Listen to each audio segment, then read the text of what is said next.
Setelah menjadi ibu rumah tangga selama 3 tahun, ibu mertuaku setiap hari memakiku sebagai benalu tidak berguna. Suamiku kemudian memberiku 50 juta rupiah dan berbisik, "Ambil uang ini dan pulanglah ke rumah orang tuamu selama setengah bulan, biar aku yang menangani ibu agar dia tahu rasa." Pagi itu, gerimis turun bahkan sebelum langit benar-benar terang. Tetesan hujan kecil menerpa kaca jendela, meninggalkan jejak air yang berkelok-kelok seperti retakan pada cermin tua. Aku terbangun saat jam baru menunjukkan pukul 5 lebih sedikit.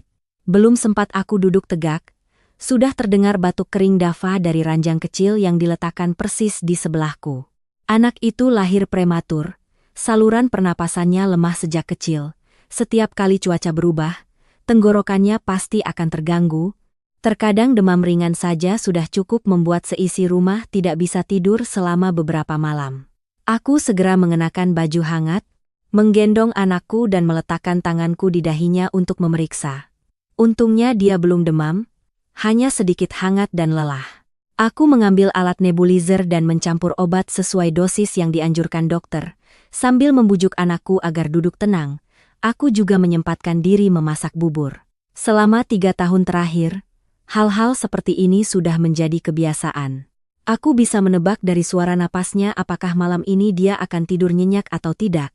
Bisa melihat dari raut wajahnya kapan harus membawanya ke dokter. Ada hal-hal yang tidak diperhatikan oleh siapapun di rumah, tapi aku mengingatnya seperti hafal garis-garis di telapak tanganku sendiri. Ketika batuk Dava mereda, aku mendudukkannya di kursi makan anak lalu kembali ke dapur untuk merebus telur, menghangatkan susu, dan memotong beberapa buah lunak. Tepat pada saat itu, anakku mengayunkan tangannya dan menumpahkan seluruh mangkuk bubur ke lantai. Bubur panas tumpah, mengenai kaki meja dan ujung celanaku. Dava ketakutan, matanya terbelalak, bibirnya cemberut. Aku tidak tega memarahinya, hanya segera menggendongnya ke samping lalu membungkuk untuk membersihkannya. Di ruang tamu, ibu mertuaku, Ibu Ratna, sudah bangun entah sejak kapan. Beliau duduk dengan santai di kursi kayu, di hadapannya ada teko teh panas, tangannya memegang telepon berbicara dengan seorang kerabat di kampung. Suaranya terdengar cukup keras sehingga aku bisa mendengar setiap kata dengan jelas. Beliau bercerita betapa kerasnya putranya bekerja, menanggung beban seluruh keluarga sendirian, sementara menantunya hanya di rumah sepanjang tahun tanpa perlu memikirkan apa-apa. Beliau tertawa kecil lalu menambahkan bahwa wanita zaman sekarang terlalu dimanjakan sehingga menjadi manja. Cukup melahirkan 1 anak saja sudah dianggap punya alasan untuk beristirahat seumur hidup. Tanganku yang sedang membersihkan lantai tiba-tiba berhenti.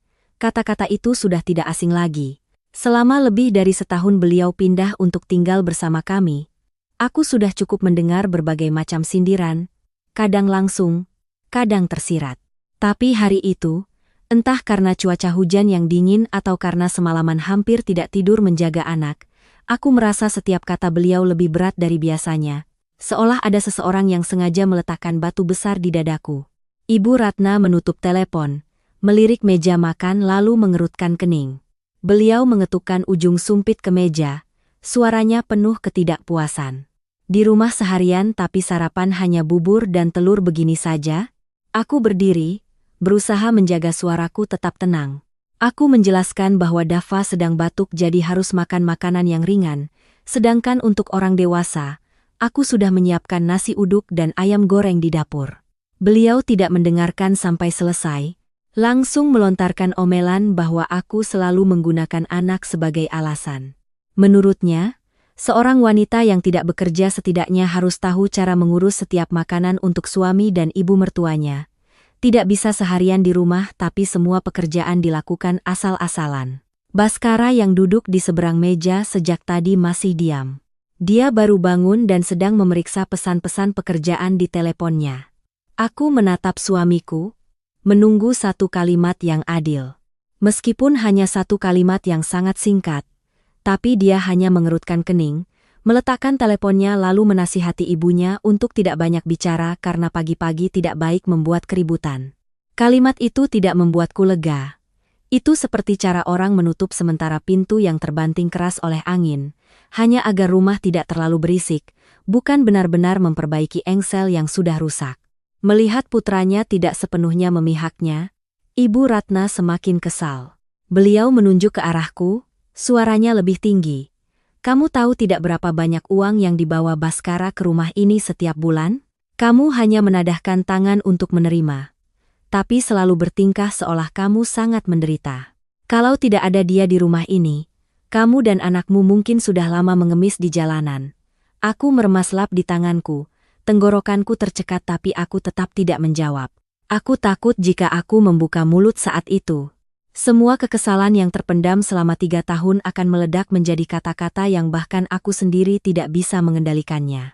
Tepat pada saat itu, Dava mengangkat kepala dari mangkuk bubur barunya, dengan polos mengucapkan satu kalimat yang membuatku terpaku. Ibu tidak bekerja jadi ibu tidak punya uang. Seluruh ruangan tiba-tiba hening. Aku menatap putraku, menatap matanya yang jernih, sama sekali tidak tahu bahwa kata-kata itu telah menyakiti ibunya begitu dalam. Seorang anak berusia 3 tahun tidak mungkin memikirkan hal seperti itu sendiri. Dia hanya mengulangi apa yang sudah terlalu sering didengarnya. Baskara segera menegur anaknya dengan suara tegas agar tidak berbicara seperti itu. Dava ketakutan, segera menundukkan kepala. Ibu Ratna malah mengelus kepala cucunya dan berkata, "Anak kecil hanya mengatakan kebenaran. Apa yang perlu dimarahi? Aku tidak punya kekuatan lagi untuk berdiri di sana, hanya membungkuk untuk membersihkan sisa bubur yang masih ada di bawah kaki meja. Ketika aku menarik kursi Ibu Ratna untuk membersihkan bagian bawahnya, aku tanpa sengaja melihat sebuah sudut amplop putih tergeletak di dekat kakinya, di atasnya tercetak nama Baskara beserta logo sebuah bank. Yang menarik perhatianku adalah tepi amplop itu sudah sobek, meskipun penerimanya jelas bukan beliau. Ibu Ratna menyadari tatapanku, segera menginjak amplop itu lalu menarik ujung bajunya untuk menutupinya. Beliau menatapku dengan sangat cepat, di matanya terlintas kewaspadaan yang dingin. Hanya sesaat, tapi cukup membuatku mengerti bahwa beliau sedang menyembunyikan sesuatu. Aku berdiri dan memeluk Dava. Anak itu menyandarkan kepalanya di bahuku. Napasnya masih terengah-engah, melihat suamiku yang terus duduk diam, melihat ibu mertuaku yang dengan tenang minum teh seolah tidak pernah mengucapkan kata-kata kejam.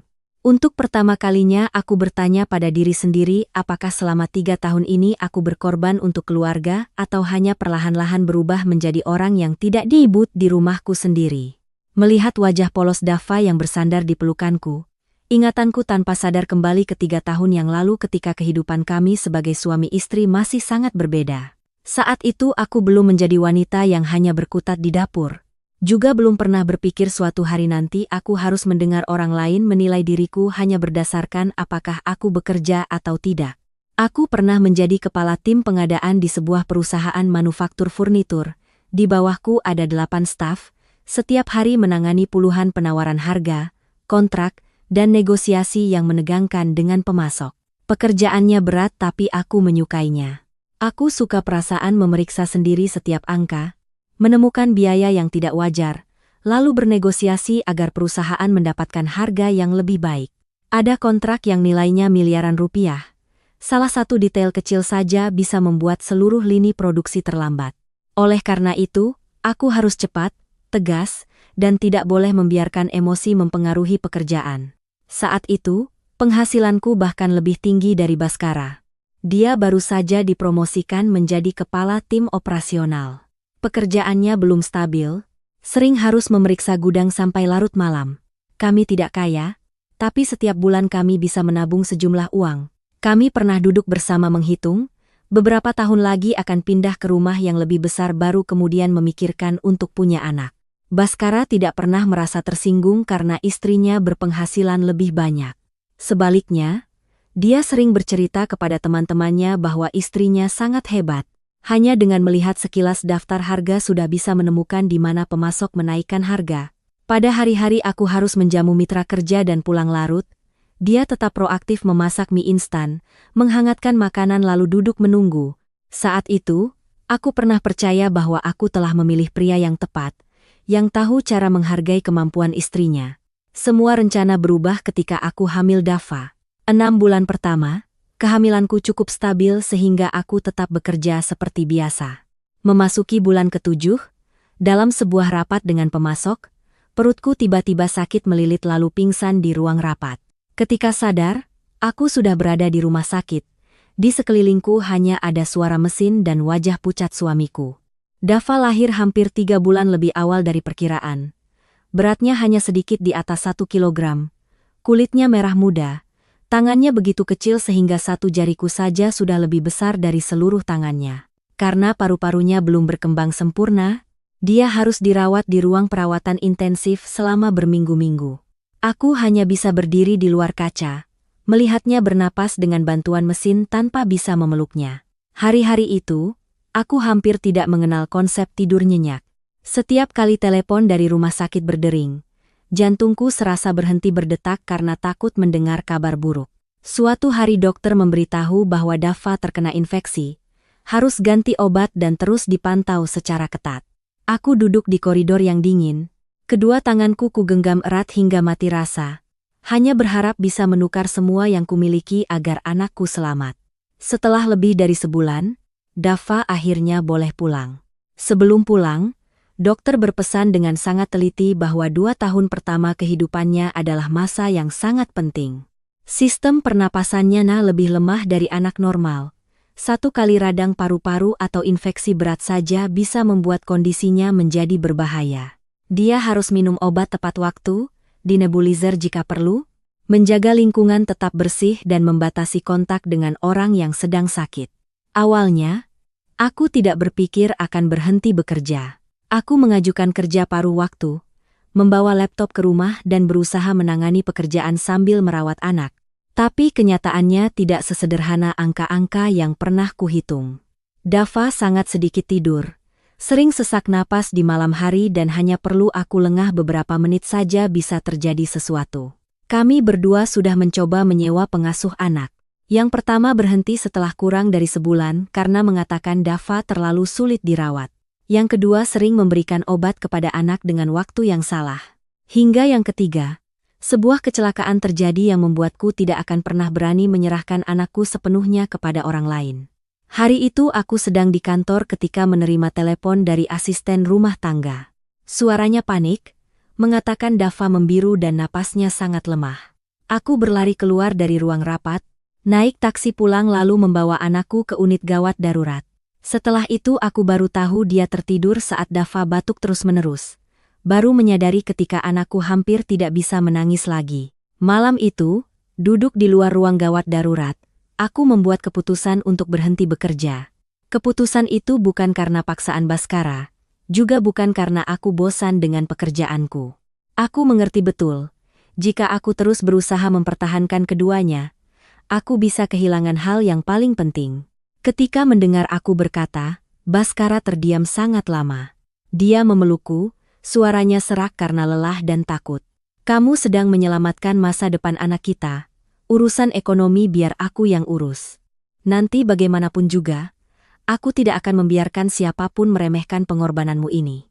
Justru kalimat itulah yang membuatku tenang menandatangani surat pengunduran diri, melepaskan posisi yang butuh bertahun-tahun untuk kudapatkan.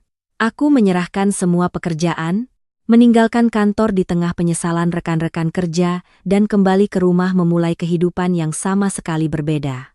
3 tahun kemudian, Dava jauh lebih sehat. Dia sudah bisa berlari, bersekolah dan hanya perlu kontrol rutin. Setiap kali melihatnya tertawa, aku tidak pernah menyesali keputusan tahun itu.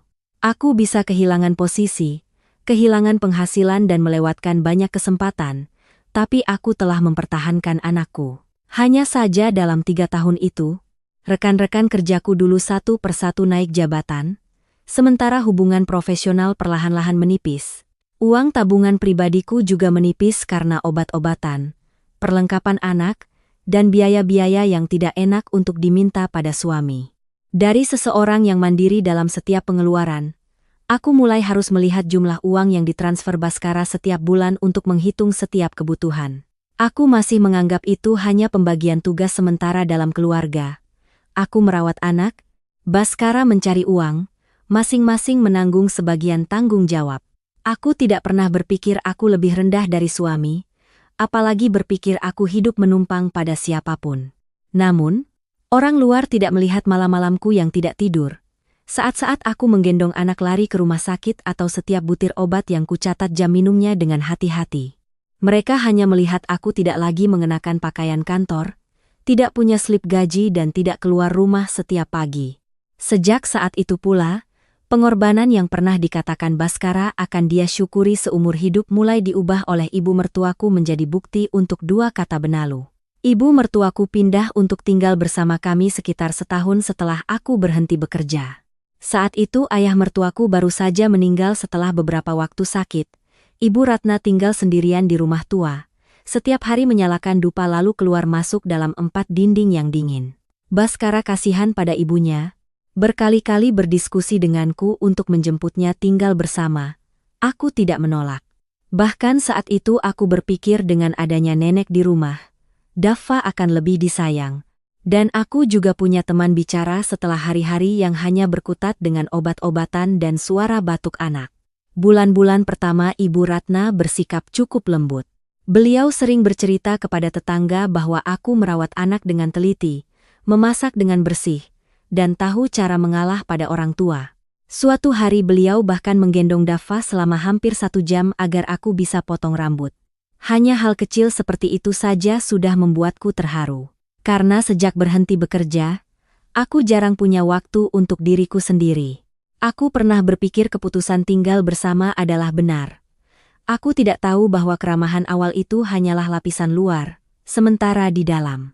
Beliau diam-diam mengamati setiap kebiasaanku, setiap jumlah uang yang dibawa pulang Baskara dan juga cara kami mengelola keluarga.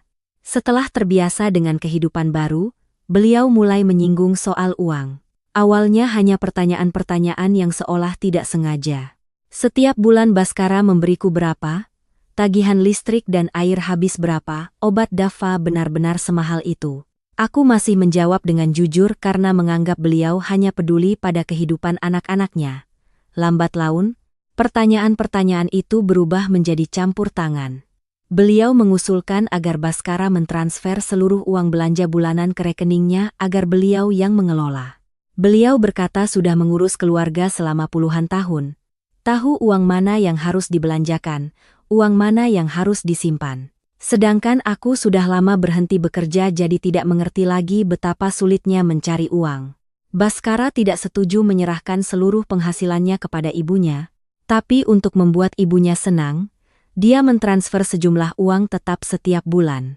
Justru kelonggaran yang tampaknya tidak berbahaya itulah yang membuat Ibu Ratna percaya bahwa dia punya hak untuk masuk lebih dalam keurusan yang seharusnya menjadi milik kami berdua.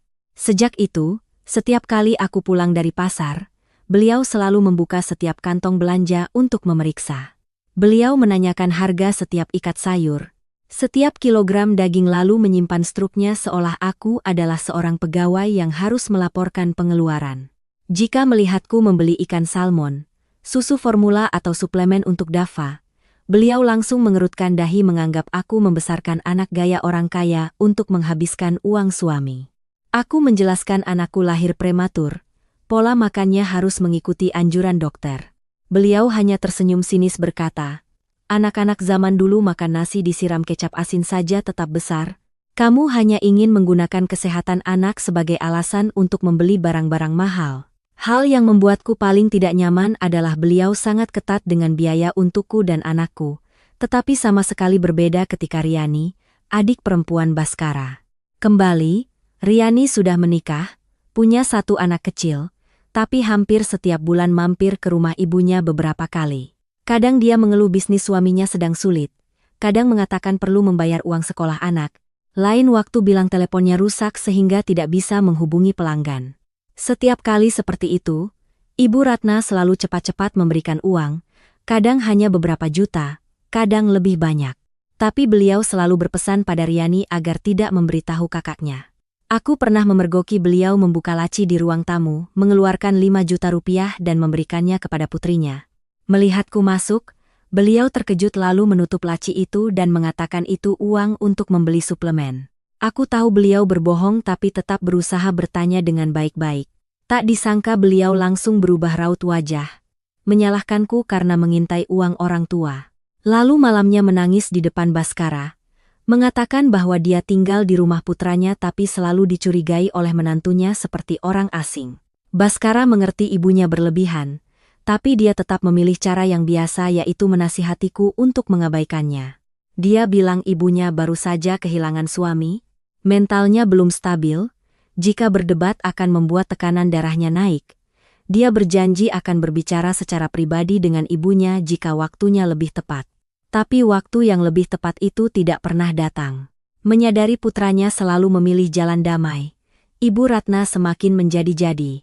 Beliau mulai membuka surat-surat yang datang ke rumah, memeriksa pemberitahuan bank dan menanyaiku tentang setiap transfer uang. Suatu kali aku menemukan kartu tambahan yang diletakkan Baskara di laci lemari telah hilang.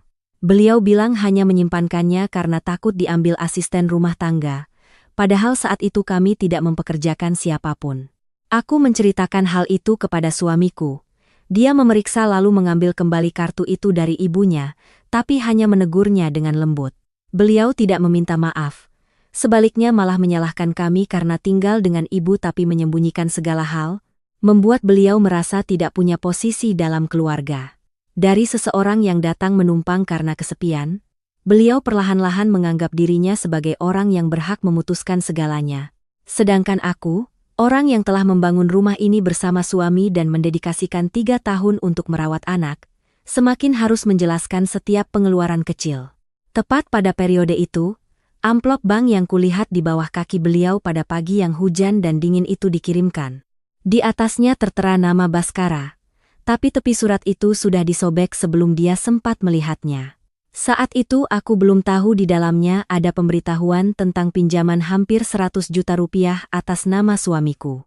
Aku semakin tidak tahu ada orang yang telah menggunakan informasi pribadinya untuk membuat utang itu. Aku hanya melihat tatapan waspada Ibu Ratna ketika beliau menginjak amplop itu lalu mengerti bahwa di rumah ini, hal yang beliau sembunyikan pasti bukan lagi sekadar beberapa juta untuk putrinya. Sejak menguasai kebiasaan seluruh rumah, Ibu Ratna tidak lagi hanya mengontrol uang di dalam 4 dinding. Beliau mulai membawa ceritaku keluar, menceritakannya kembali dengan cara yang membuat siapapun yang mendengarnya percaya bahwa beliau sedang menanggung menantu yang malas, tidak berguna dan hanya tahu hidup bergantung pada suami. Setiap kali ada tetangga atau kerabat yang berkunjung, beliau selalu memilih waktu yang tepat saat aku sedang memandikan Dava, mencuci pakaian atau sibuk di dapur untuk duduk di ruang tamu dan mengeluh. Beliau sering berkata dirinya sudah tua tapi masih harus menjaga cucu, membersihkan rumah, memasak, sementara menantunya tidur sampai siang baru bangun. Makanan yang kusiapkan sejak pagi disajikan olehnya untuk tamu. Tapi ketika orang memuji masakannya enak, beliau hanya tersenyum lalu mengaku sudah memasaknya sejak subuh. Suatu hari aku keluar tepat saat beliau sedang bercerita. Beliau sama sekali tidak canggung bahkan berbalik menyalahkanku. Sudahlah ibu bela kamu. Masa ia harus cerita sebenarnya kalau kamu di rumah 3 tahun tapi semua pekerjaan harus diingatkan ibu. Tamu yang duduk di sana biasanya hanya tersenyum canggung. Tidak ada yang mau ikut campur urusan rumah tangga orang lain. Tapi justru keheningan itu membuat kata-kata Ibu Ratna semakin terdengar seperti kebenaran. Jika aku menjelaskan, aku akan menjadi orang yang berdebat dengan ibu mertua. Kalau diam, semua orang akan menganggap aku tidak bisa membela diri. Puncaknya adalah saat acara kumpul keluarga di pihak suami. Hari itu ada lebih dari 20 orang memenuhi 2 ruangan rumah. Dari paman dan bibi yang sudah tua hingga sepupu yang baru menikah. Aku datang sejak pagi bersama yang lain menyiapkan makanan, mencuci sayur, menata meja dan merawat Dava yang sedang sedikit demam. Saat duduk makan, aku hampir tidak punya tenaga tapi tetap berusaha terlihat ceria agar tidak merusak suasana. Ibu Ratna menunggu tepat saat semua orang sedang berkumpul baru menoleh dan menanyaiku kapan akan mulai bekerja lagi. Suaranya terdengar seperti bertanya, tapi setiap katanya ditekan dengan jelas. Dava juga sudah sekolah. Kamu di rumah terus begini, masa mau membiarkan Baskara menafkahi seluruh rumah sendirian? Orang jadi istri juga harus tahu berbagi. Seluruh meja makan tiba-tiba hening. Aku meletakkan sumpit dan menjelaskan bahwa kesehatan Dava masih perlu dipantau. Belakangan ini dia sering kambuh radang saluran pernapasan jadi aku belum bisa mengambil pekerjaan penuh waktu. Aku juga bilang sedang mencari cara untuk memperbarui keahlianku agar saat kembali bekerja tidak menjadi beban bagi perusahaan. Aku belum selesai bicara. Riani sudah tersenyum sinis. Dia bilang wanita zaman sekarang mana yang tidak bekerja sambil merawat anak. Hanya aku yang menggunakan alasan anak lahir prematur 3 tahun lalu untuk hidup santai. Seorang bibi yang duduk di dekatnya bahkan menimpali bahwa anak-anak semakin dijaga semakin lemah. Biarkan saja keluar beberapa kali nanti juga terbiasa. Aku melihat sekeliling. Tiba-tiba mengerti tidak ada satupun dari mereka yang pernah duduk di luar ruang gawat darurat bersamaku. Juga tidak ada yang tahu ada malam-malam di mana Dava harus bernapas dengan susah payah sampai pagi. Tapi hanya dengan beberapa kalimat dari Ibu Ratna, aku telah menjadi seorang ibu yang terlalu protektif dan seorang istri yang kurang bertanggung jawab. Baskara yang duduk di sebelahku sempat angkat bicara bahwa kesehatan anak adalah urusan yang sudah kami sepakati berdua. Namun dia hanya mengatakan satu kalimat, lalu cepat-cepat mengalihkan pembicaraan karena tidak ingin acara keluarga menjadi tegang. Aku tahu dia sedang berusaha menjaga keharmonisan, tapi setiap kali dia mundur seperti itu, Ibu Ratna akan maju selangkah lagi. Sejak acara keluarga itu, cara Dava memandangku juga perlahan berubah. Anak itu masih manja pada ibunya, masih minta aku menidurkannya, tapi mulai menanyakan pertanyaan-pertanyaan yang membuatku merinding. Suatu hari, saat aku sedang melipat pakaian, dia duduk di sebelahku bermain mobil-mobilan kecil, lalu tiba-tiba bertanya apakah ibu orang miskin. Aku berhenti dan bertanya, "Kenapa kamu berpikir begitu?" Dava menjawab dengan sangat wajar bahwa nenek bilang ayah yang membelikan mainan, membeli susu dan membayar semua kebutuhan di rumah. Sedangkan ibu tidak punya uang karena ibu tidak bekerja. Lain waktu dia bahkan bertanya nanti, kalau ibu tua apakah dia harus merawat ibu? Karena nenek bilang orang yang tidak bisa mencari uang sendiri akan menjadi beban. Aku tidak marah padanya, aku hanya merasa takut. Seorang anak berusia 3 tahun sedang belajar menilai orang tuanya dengan uang dan orang yang menanamkan pikiran itu di kepalanya justru adalah orang dalam keluarga. Malam itu aku menunggu Dava tidur lalu berbicara serius dengan Baskara. Aku menceritakan setiap pertanyaan yang diajukan anakku dan memintanya untuk menghentikan ibunya sebelum semuanya melewati batas. Baskara terdiam sangat lama. Dia mengakui belakangan ini juga menyadari Dava sering mengulangi kalimat-kalimat yang mirip dengan neneknya. Tapi dia masih memintaku untuk memberinya waktu. Dia bilang ibunya baru saja kehilangan suami. Jika diminta pindah keluar akan berpikir putranya mendengarkan istri lalu menelantarkannya. Dia ingin mencari cara yang lebih halus. Vua melindungi istri dan anak sekaligus tidak menyakiti hati ibunya. Aku menatap pria di hadapanku. Rasa kecewa tiba-tiba lebih besar dari amarah. Kamu takut ibumu sedih satu hari, tapi aku dihina selama 3 tahun tidak apa-apa. Pertanyaan itu membuat Baskara tidak bisa menjawab. Dia menunduk. Kedua tangannya saling bertautan tapi masih belum membuat keputusan yang jelas. Dan aku mengerti bahwa jika terus menunggunya mencari cara yang sempurna untuk memuaskan semua orang, yang harus menanggung penderitaan tetap hanya aku. Malam itu saat melewati kamar Ibu Ratna, aku tanpa sengaja mendengar beliau menelepon Riani. Pintu tidak tertutup rapat sehingga suaranya terdengar cukup jelas. Beliau bilang biarkan saja beliau menekan terus selama beberapa bulan lagi. Cepat atau lambat aku pasti akan membawa anakku pulang ke rumah orang tuaku. Saat itu di rumah hanya ada beliau dan Baskara. Mengelola uang akan jauh lebih mudah. Aku berdiri terpaku di luar koridor. Cacian, sindiran di depan kerabat, dan bahkan ajaran beliau kepada Dava untuk meremehkan ibunya ternyata bukanlah tindakan spontan. Beliau sedang sengaja mendorongku keluar dari keluarga ini. Aku belum sempat mendengar bagian selanjutnya. Lantai kayu di bawah kakiku berderit pelan. Di dalam langsung hening. Beberapa detik kemudian, Ibu Ratna membuka pintu, menatapku dengan tatapan menyelidik lalu mengubah suaranya bertanya, "Sudah siapkan baju Dava untuk sekolah besok?" Aku hanya mengangguk. Tidak menunjukkan bahwa aku sudah mendengar. Tapi sejak saat itu, aku mengerti beliau tidak hanya sekadar membenci seorang menantu yang tidak bekerja. Beliau melihatku sebagai penghalang yang harus disingkirkan. Dan hal yang sebenarnya ingin direbutnya pasti bukan hanya sekadar uang belanja bulanan. Setelah malam mendengar percakapan telepon antara Ibu Ratna dan Riani, aku mulai melihat segala sesuatu di rumah dengan kewaspadaan yang berbeda. Aku tidak lagi percaya bahwa kata-kata kejam ibu mertuaku hanya berasal dari sifatnya yang sulit atau pandangan yang materialistis. Di balik semua makian Benalu, di balik usahanya memisahkan aku dengan Dava, sepertinya ada sebuah rencana yang belum kulihat dengan jelas. Meskipun begitu, aku tetap memilih diam. Karena tanpa bukti, setiap tuduhanku bisa diubah menjadi kelancangan seorang menantu yang ingin mengusir ibu mertuanya dari rumah. Beberapa hari kemudian, Baskara harus melakukan perjalanan dinas singkat. Pagi itu, sebelum meninggalkan rumah, dia memberiku 10 juta rupiah untuk membawa Dava kontrol kesehatan. Belakangan ini anak itu lebih sering batuk.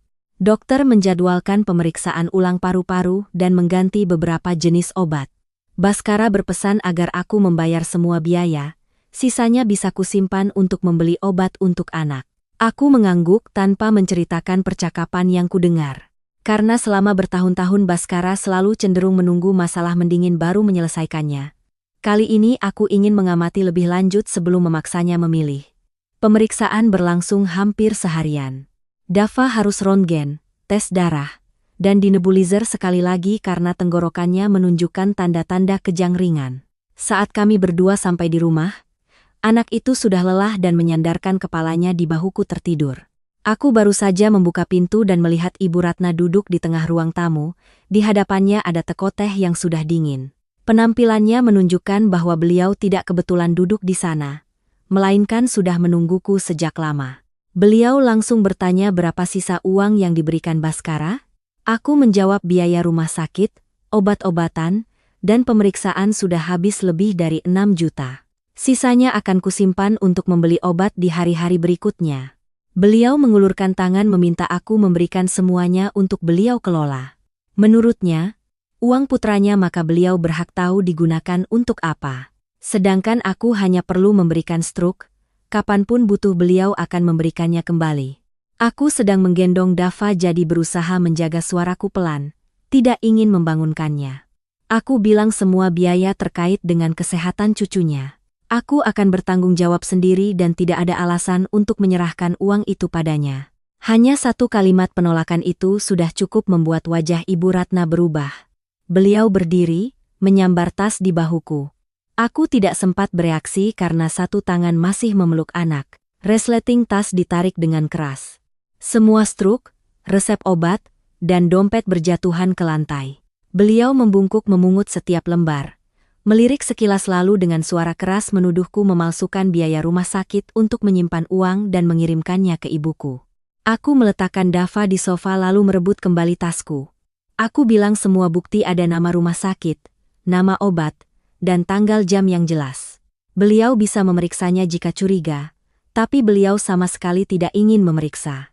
Yang beliau inginkan hanyalah menegaskan di hadapanku bahwa uang di rumah ini berada di bawah kendalinya. Saat kami berebut, beliau tiba-tiba menamparku dengan keras. Pukulan itu begitu kuat hingga aku terhuyung. Bahuku membentur ujung lemari, sudut bibirku langsung terasa perih. Dava yang duduk di sofa ketakutan berteriak lalu berlari memeluk kakiku. Anak itu menangis tersedu-sedu, seluruh tubuhnya gemetar. Ibu Ratna belum berhenti, beliau menunjuk wajahku, suaranya kejam hingga menusuk. Aku ajari menantu Benalu yang berani melawan. Ini rumah anakku, kalau kamu tidak tahan, bawa anakmu dan Enyah dari sini. Tepat pada saat itu, pintu utama terbuka. Baskara berdiri di luar, koper dinasnya masih di tangan. Perjalanannya dibatalkan pada menit terakhir jadi dia pulang tanpa memberitahu sebelumnya. Dia melihat kertas-kertas berserakan di lantai, bekas darah di sudut bibirku dan Dava yang memelukku sambil menangis histeris. Ibu Ratna hanya tertegun beberapa detik lalu langsung mengubah suaranya. Beliau memegangi dadanya dan mundur ke arah kursi, berkata, "Aku yang menyerang untuk merebut uang, dan beliau hanya membela diri. Jika hanya ada kata-kata dari dua orang dewasa, mungkin Baskara akan kembali ke situasi yang biasa, tidak tahu harus percaya siapa dan akhirnya memilih jalan damai." Tapi kali ini Dava sambil menangis berkata dengan jelas, "Nenek pukul ibu dulu, nenek suruh ibu pergi." Baskara tidak berteriak, juga tidak berdebat dengan ibunya saat itu juga. Dia hanya menggendong anaknya ke kamar, mengambil kompres dingin untuk pipiku lalu meminta Ibu Ratna kembali ke kamarnya untuk beristirahat. Ketenangannya yang tidak biasa membuatku terkejut sekaligus cemas. Aku tidak tahu apakah itu kelemahan lamanya atau keheningan sebelum keputusan yang lebih besar. Malam itu ketika seluruh rumah sudah tenang, Baskara mengunci pintu kamar lalu membuka brankas.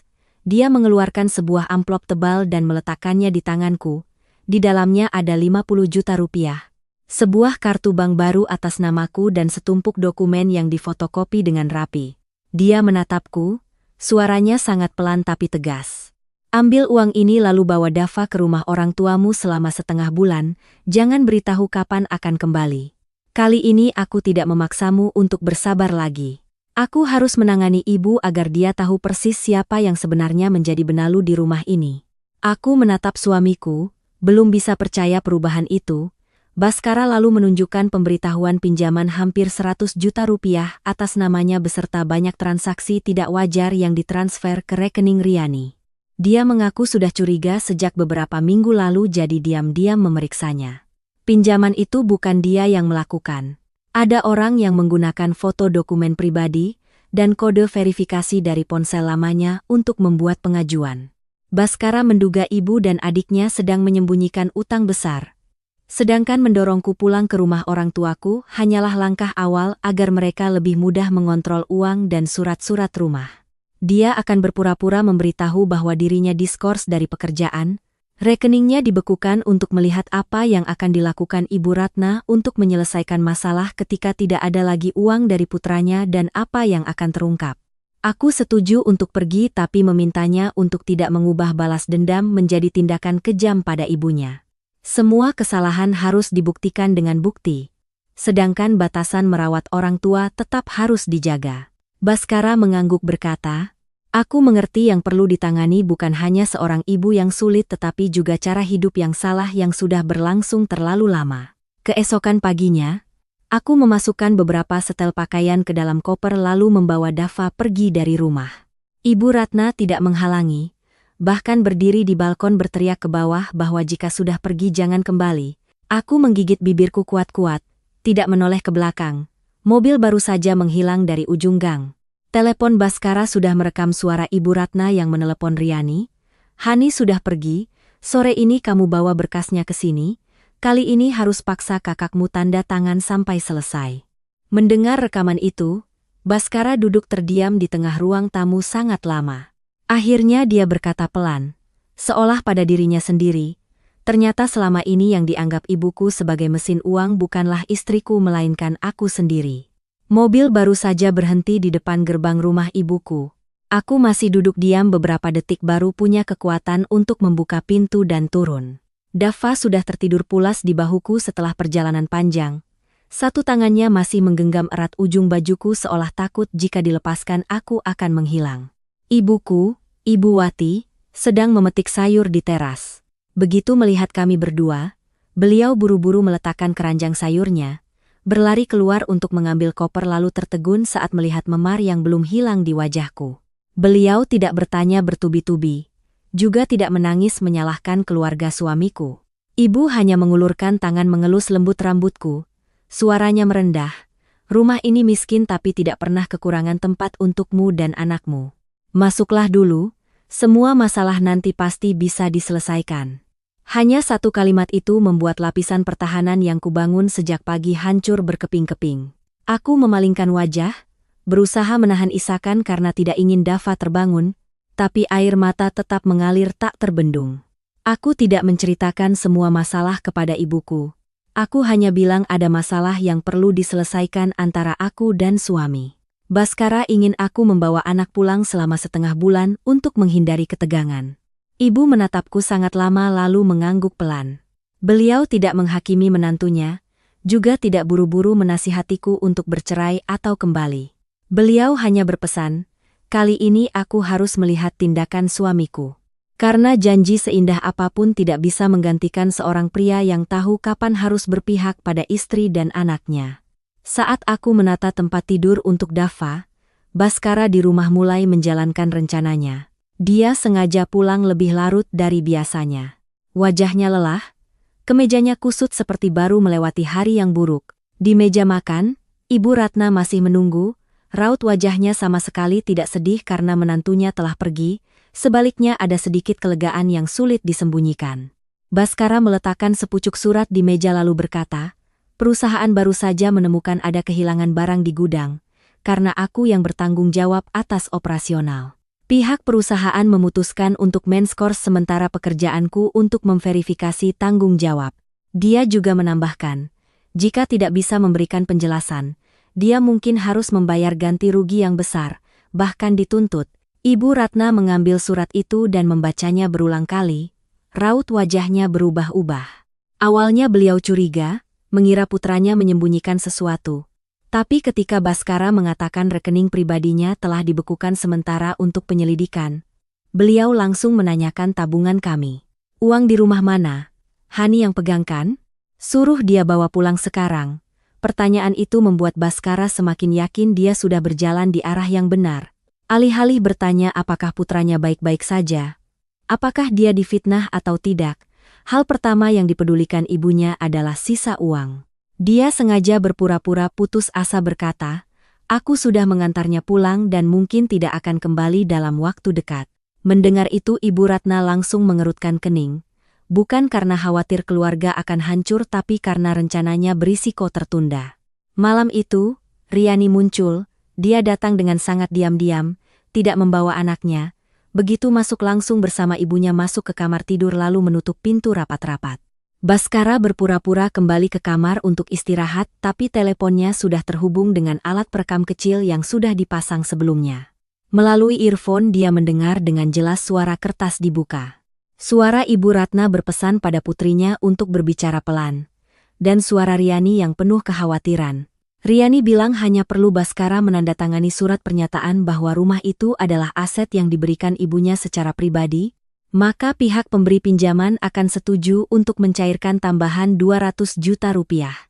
Uang itu cukup untuk sementara waktu dan menghentikan sekelompok orang yang terus menagih utang. Baskara terpaku. Rumah itu bukan aset yang diberikan ibunya secara pribadi.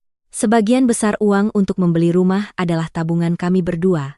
Ditambah bantuan dari orang tuaku saat kami masih kesulitan. Tapi Ibu Ratna dan Riani sudah menyiapkan satu set dokumen yang mengubah rumah itu menjadi aset yang berasal dari pihak ibu mertua untuk digunakan sebagai jaminan pinjaman lain. Dia masih belum keluar untuk mengkonfrontasi mereka. Baskara berusaha menahan amarah. Menunggu sampai mereka berdua meninggalkan kamar baru berpura-pura lewat. Melihat putranya, Ibu Ratna langsung mengubah suaranya dan menariknya duduk lalu berpura-pura khawatir.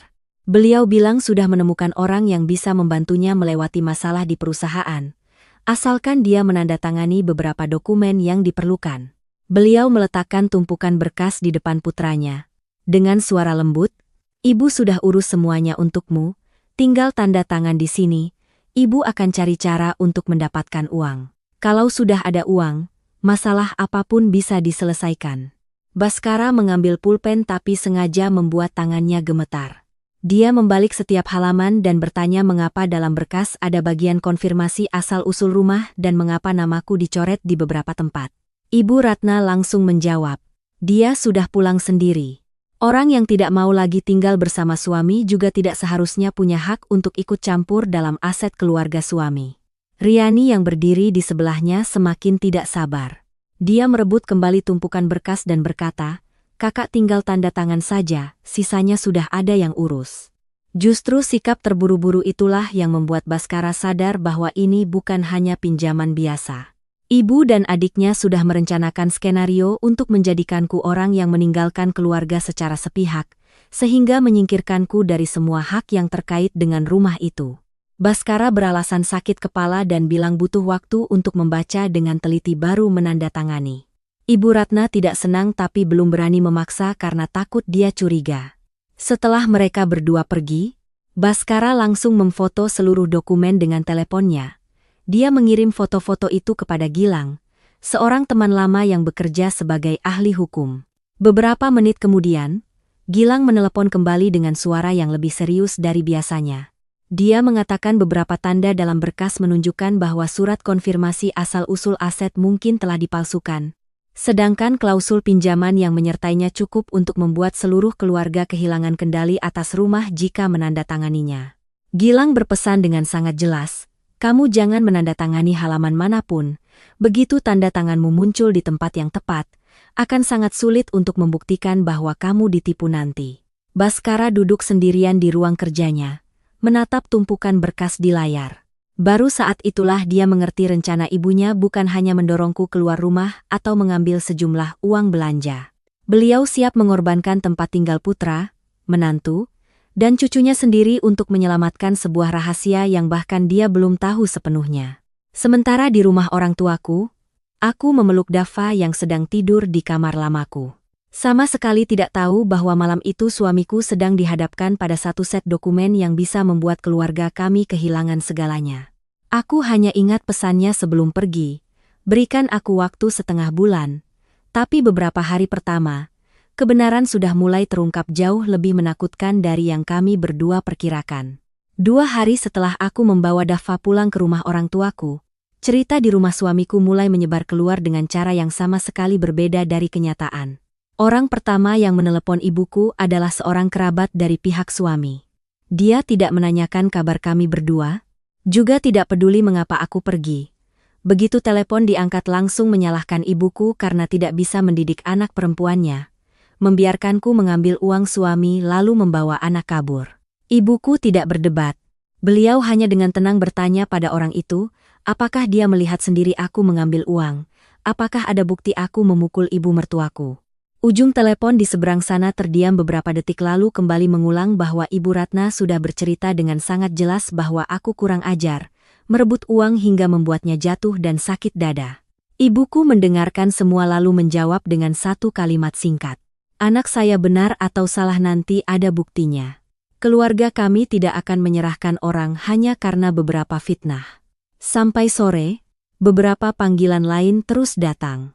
Ada yang menasihatiku untuk kembali meminta maaf sebelum keluarga suami memperbesar masalah. Ada yang bahkan mengatakan aku beruntung mendapatkan suami dengan pekerjaan stabil tapi tidak tahu diri. Di rumah 3 tahun masih ingin memperebutkan uang. Aku tidak perlu bertanya juga tahu dari mana cerita-cerita itu berasal. Ibu Ratna sedang berusaha menjadikanku istri yang serakah agar jika nanti terjadi sengketa, opini kerabat akan secara otomatis berpihak padanya. Aku sangat ingin mempublikasikan rekaman suara itu. Ingin menceritakan kepada semua orang bagaimana aku ditampar, bagaimana Dava ketakutan.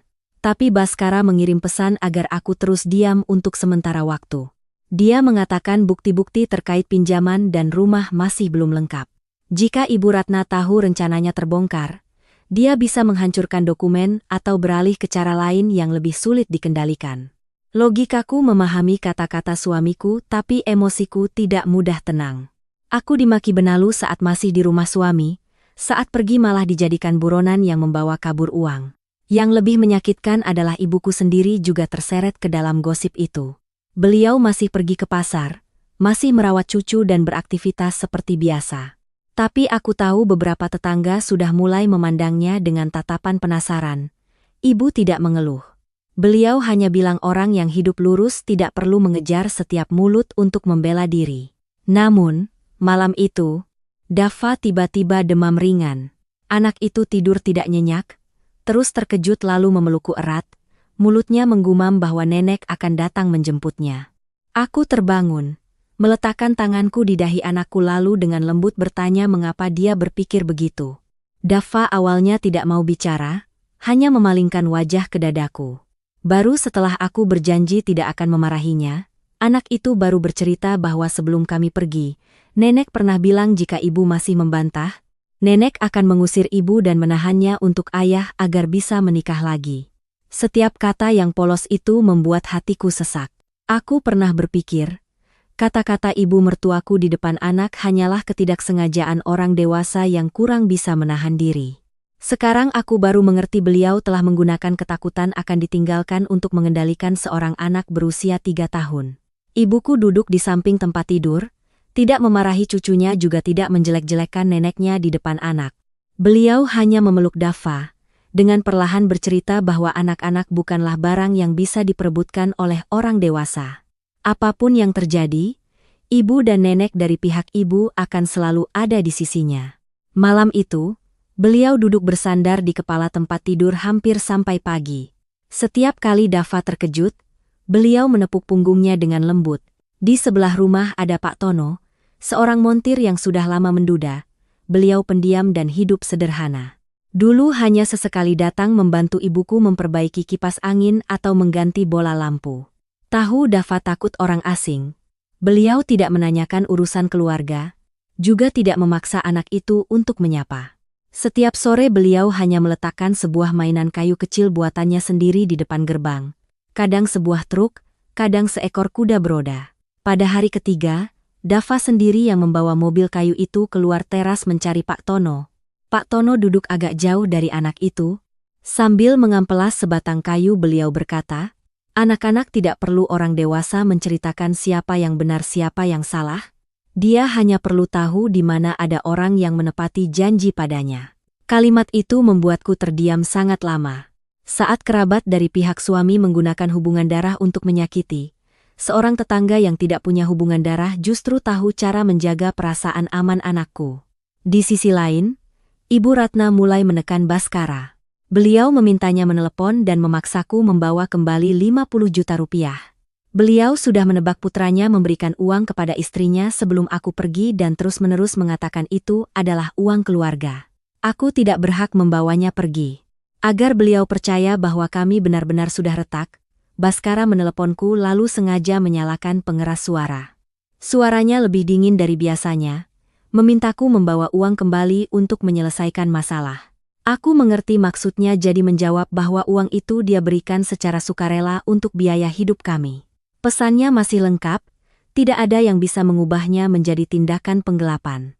Mendengar aku melawan, Ibu Ratna semakin yakin tidak ada lagi kesepakatan di antara kami. Beliau tidak tahu justru kepercayaan dirinya itulah yang membuatnya lengah. Malam itu, kamera merekam adegan beliau berkata kepada Riani bahwa jika Baskara terus tidak mau menandatangani, mereka akan mencari orang untuk menandatanganinya. Beliau bahkan mengucapkan kalimat dingin, "Hanya satu goresan tanda tangan saja, siapa yang sempat memeriksa?" Tapi rekaman itu juga merupakan data terakhir yang diterima Baskara. Sekitar tengah malam, kamera di ruang tamu tiba-tiba kehilangan sinyal. Saat dia pergi memeriksa, hard disk sudah hilang, laci ruang kerja diobrak-abrik dan banyak dokumen berantakan. Di atas meja hanya tersisa secarik kertas bertuliskan pena merah. "Jangan pikir karena kamu anak laki-laki, kamu bisa menyelidiki ibumu sesukamu." Untuk pertama kalinya Baskara mengerti bahwa ibu dan adiknya sudah tahu dia sedang mengawasi. Semua ini bukan lagi percobaan diam-diam. Dia langsung meneleponku. Suaranya rendah tapi tegang. "Hani, mulai sekarang jangan bawa Dava pergi kemana-mana sendirian. Aku takut mereka tidak lagi hanya mengincar uang." Aku menggenggam telepon erat-erat, menatap Dava yang sedang tidur dalam pelukan neneknya. Di luar sudah larut malam. Jalan di depan rumah sepi tapi di dalam hatiku muncul perasaan cemas yang luar biasa. Ibu Ratna sudah siap berbohong, memalsukan tanda tangan dan menggunakan seorang anak untuk menekan. Aku tidak tahu langkah selanjutnya apa, hanya tahu mulai sekarang kedamaian putraku benar-benar terancam. Setelah peringatan dari Baskara, aku hampir tidak pernah melepaskan Dava dari pandanganku. Setiap pagi mengantar anak ke sekolah, aku selalu meminta ibuku menemani. Saat pulang sekolah, sesibuk apapun aku pasti sudah ada di depan gerbang lebih awal dari biasanya. Aku juga berbicara langsung dengan guru. Meminta pihak sekolah hanya menyerahkan Dava kepadaku atau neneknya. Sama sekali tidak mendengarkan permintaan dari kerabat lain jika belum menelepon untuk konfirmasi. Kehati-hatian itu awalnya membuatku merasa bereaksi berlebihan. Tapi hanya 3 hari kemudian, justru itulah yang menyelamatkan putraku dari situasi yang sampai sekarang jika kuingat masih membuatku merinding. Sore itu saat aku di rumah menyiapkan obat untuk Dava, wali kelasnya tiba-tiba menelepon. Suaranya terdengar ragu-ragu menanyakan, apakah aku meminta seorang wanita yang mengaku sebagai bibinya untuk menjemputnya. Orang itu bilang aku baru saja kecelakaan dan harus dirawat di UGD sehingga keluarga mengirimnya untuk membawa Dava pulang. Aku menjatuhkan botol obat yang kupegang. Aku menegaskan bahwa aku baik-baik saja dan meminta guru menahan anakku di kelas, tidak membiarkan orang itu mendekat. Setelah itu aku dan ibuku buru-buru naik taksi ke sekolah. Saat tiba di sana, Wanita itu sudah pergi. Guru membawaku ke ruang keamanan lalu memutar rekaman kamera di depan gerbang. Meskipun gambarnya hanya dari samping, aku langsung mengenali itu adalah Riani. Dia mengenakan topi lebar, memakai masker tapi gaun, cara berjalan, dan tas tangan di bahunya tidak mungkin salah. Menurut Satpam, saat ditolak, Riani berteriak bahwa aku sengaja memutus hubungan antara Dava dan keluarga ayahnya. Dia bahkan mengatakan, aku membawa anak kabur. Sekolah tidak berhak menghalangi kerabat membawa cucunya pulang. Baru setelah Satpam meminta menunjukkan dokumen dan meneleponku langsung, Riani baru buru-buru pergi. Aku masuk ke kelas, melihat Dava sedang duduk sendirian di sudut ruangan, kedua tangannya memeluk tas ransel kecilnya. Anak itu belum mengerti apa yang terjadi. Hanya bertanya mengapa bibi Riani bilang ibu sakit tapi ibu masih berdiri di sini. Aku harus berusaha menjaga suaraku tetap normal, dan memberitahunya bahwa bibinya salah dengar, ibu baik-baik saja. Tapi di dalam hatiku aku mengerti betul. Ini bukan salah paham.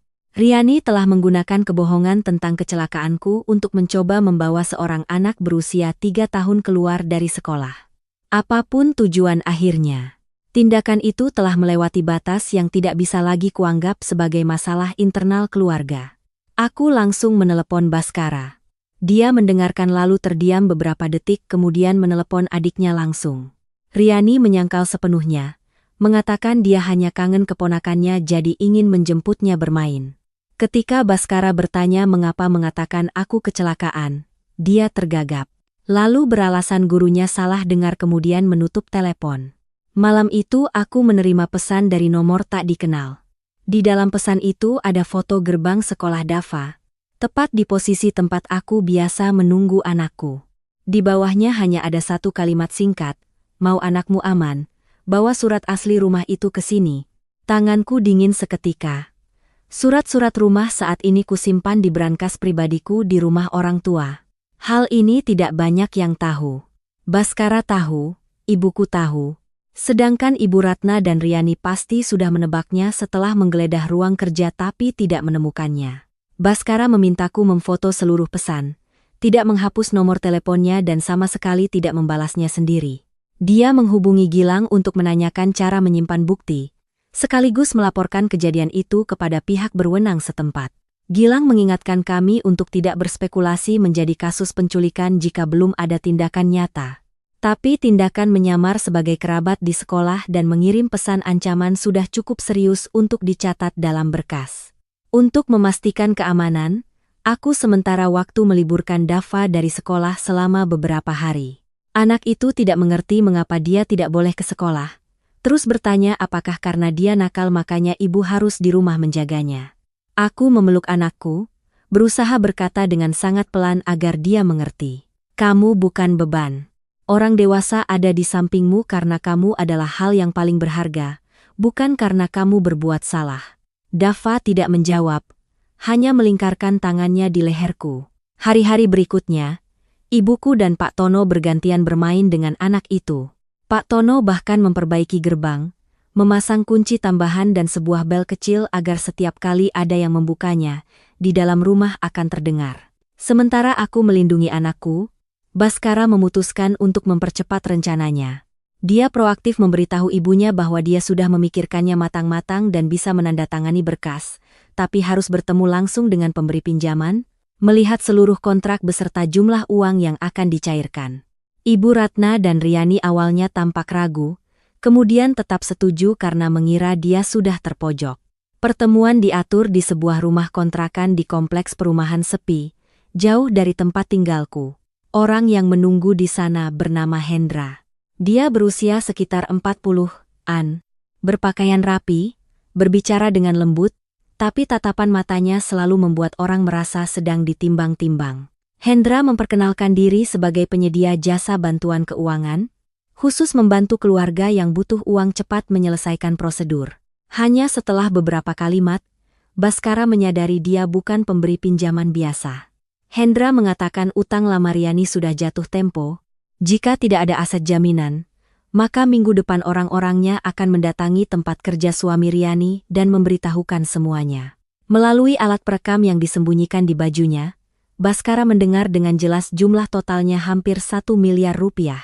Riani telah terlibat dalam taruhan dan investasi di aplikasi yang tidak jelas asal-usulnya, kemudian terus meminjam utang baru untuk menutupi utang lama. Ibu mertuaku tahu semuanya, tapi alih-alih memaksa putrinya berhenti, beliau malah mencari cara mengambil rumah putranya untuk menutupi lubang yang semakin dalam itu. Baskara bertanya jika rumah itu dijadikan jaminan lalu hilang, di mana istri dan anaknya akan tinggal? Ibu Ratna menjawab dengan sangat cepat bahwa pasangan muda bisa memulai lagi. Sedangkan Riani adalah wanita yang sudah berkeluarga. Jika penagih utang datang, seumur hidupnya dia tidak akan bisa mengangkat kepala. Justru jawaban itulah yang membuat harapan terakhir dalam diri Baskara runtuh. Dia mengerti ibunya tidak ditipu. Beliau tahu persis apa yang dilakukannya dan tetap menerima untuk mengorbankan rumah putra, menantu, dan cucunya demi menutupi akibat perbuatan putrinya. Saat percakapan sedang berlangsung, telepon di saku Baskara tiba-tiba menyala karena ada panggilan masuk. Hendra melihat pantulan cahaya di bawah lapisan bajunya, langsung melangkah maju dan merebut teleponnya. Dia menemukan alat perekam sedang aktif. Raut wajahnya langsung berubah, pintu ruangan dikunci.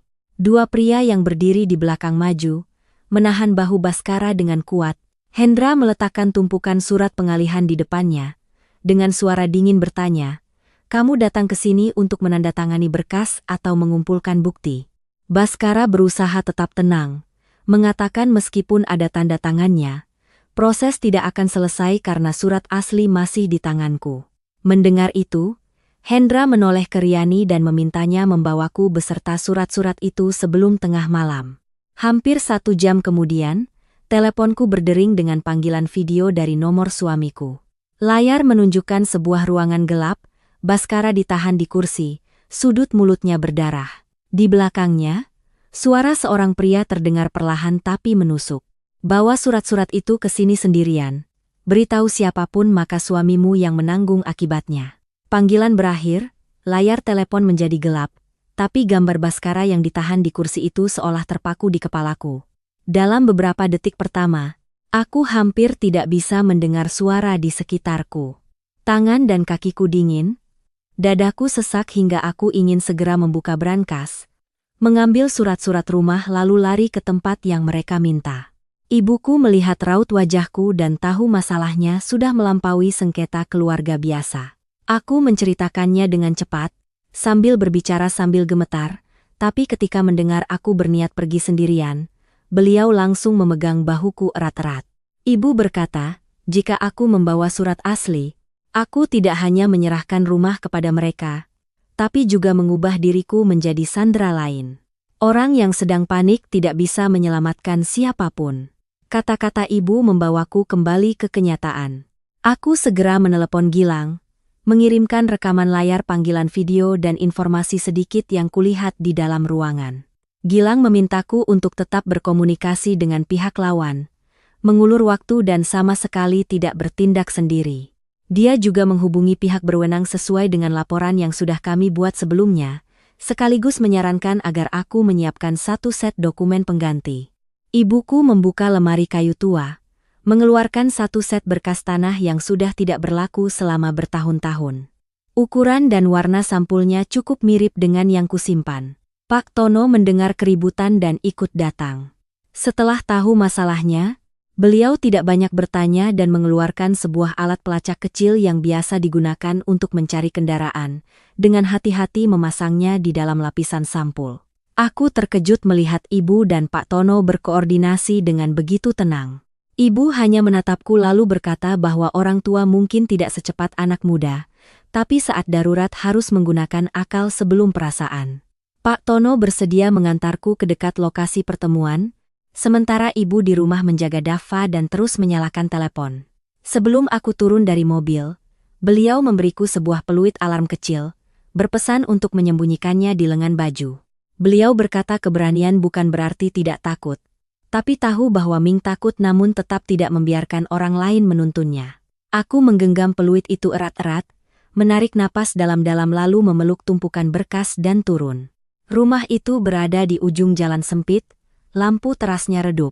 Riani yang membukakan pintu, wajahnya kuyu, rambutnya acak-acakan, kedua matanya merah karena kurang tidur berhari-hari, tidak ada lagi penampilan rapi seperti biasanya. Riani lebih terlihat seperti orang yang terpojok daripada orang yang memegang kendali.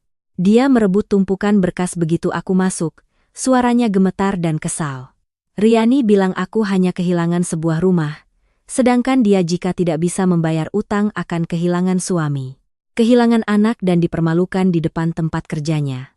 Aku menatap lurus ke adik iparku, tidak ada lagi rasa kasihan buta. Kamu berjudi lalu memaksa anakku membayarnya. Itu bukan menyelamatkan keluarga, itu menyeret semua orang bersamamu. Di dalam ruang tamu, Baskara ditahan dengan satu tangan terikat ke kursi, sudut mulutnya sobek, kerah bajunya miring tapi dia masih sadar. Ibu Ratna duduk meringkuk di sudut dinding, kedua tangannya terus-menerus meremas-remas. Beliau melihat putranya ditahan tapi tidak berani bersuara keras, hanya terus mengulang bahwa semua orang harus tenang. Begitu surat ditandatangani masalah akan selesai. Baskara menoleh ke ibunya, suaranya serak. Dia bertanya apakah dia pernah menjadi kebanggaan ibunya, atau hanya orang yang punya aset untuk menyelamatkan Riani setiap kali dia berbuat ulah. Ibu Ratna menangis, berkata dia tidak ingin menyakiti siapapun, hanya tidak bisa melihat putrinya diseret oleh penagih utang ke rumah suaminya. Tapi ketika Baskara bertanya jika kehilangan rumah, di mana istri dan anaknya akan tinggal, beliau tetap menjawab bahwa pasangan muda nanti bisa membeli lagi. Kalimat itu membuat ruangan hening sejenak. Bahkan Riani pun menoleh ke ibunya. Sepertinya baru pertama kali mendengar dengan jelas kekejaman dalam cara ibunya memilih. Hendra membuka tumpukan berkas, membalik beberapa halaman lalu, langsung menyadari isinya bukan dokumen asli. Raut wajahnya berubah total. Hendra melemparkan tumpukan kertas itu ke lantai, maju dan menjambak rambutku, lalu memaksa Baskara memberitahu di mana surat asli disimpan. Aku sakit sampai pusing tapi tetap berusaha tenang. Saat kami berebut, peluit di lengan bajuku jatuh ke lantai. Aku langsung menginjak tombolnya dengan keras. Suara melengking yang memekakkan telinga menggema dengan dahsyat, memecah kesunyian rumah. Hendra terkejut, menarikku ke arah kamar dalam untuk dijadikan sandera. Tepat pada saat itu, Riani tiba-tiba menahan lengannya. Dia panik dan berkata kesepakatan awal hanya mengambil dokumen. Tidak ada urusan menyakiti kakak ipar atau keponakannya. Hendra berbalik dan menampar Riani hingga jatuh ke lantai. Dia memaki Riani sudah tidak punya pilihan karena dia sendiri yang menandatangani surat pinjaman, memberikan jadwal sekolah Dava dan memberikan semua informasi keluarga kepadanya. Melihat putrinya dipukul, Ibu Ratna baru benar-benar sadar dari ketakutannya. Beliau berlari untuk melindungi Riani tapi didorong dengan keras oleh Hendra, kepalanya membentur ujung meja, darah langsung mengalir di pelipisnya. Baskara diam-diam sudah melonggarkan ikatan talinya sejak tadi. Melihat ibunya jatuh, dia menarik tangannya dengan kuat, melepaskan diri dari kursi lalu menerjang Hendra. Mereka berdua bergulat di tengah ruang tamu.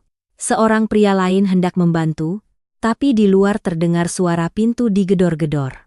Hanya beberapa detik kemudian, pintu didobrak, aparat keamanan bersama Gilang dan Pak Tono menyerbu masuk. Hendra dan dua orang pengikutnya dilumpuhkan sebelum sempat melawan lebih jauh. Ponsel, kontrak pinjaman, berkas palsu, dan semua dokumen di meja disita. Riani duduk terkulai di lantai, kedua tangannya menutupi wajah. Dia mengaku dialah yang memberikan informasi sekolah Dava dan mengirim pesan ancaman, tapi terus membela diri bahwa dia tidak berniat menculik keponakannya sungguhan.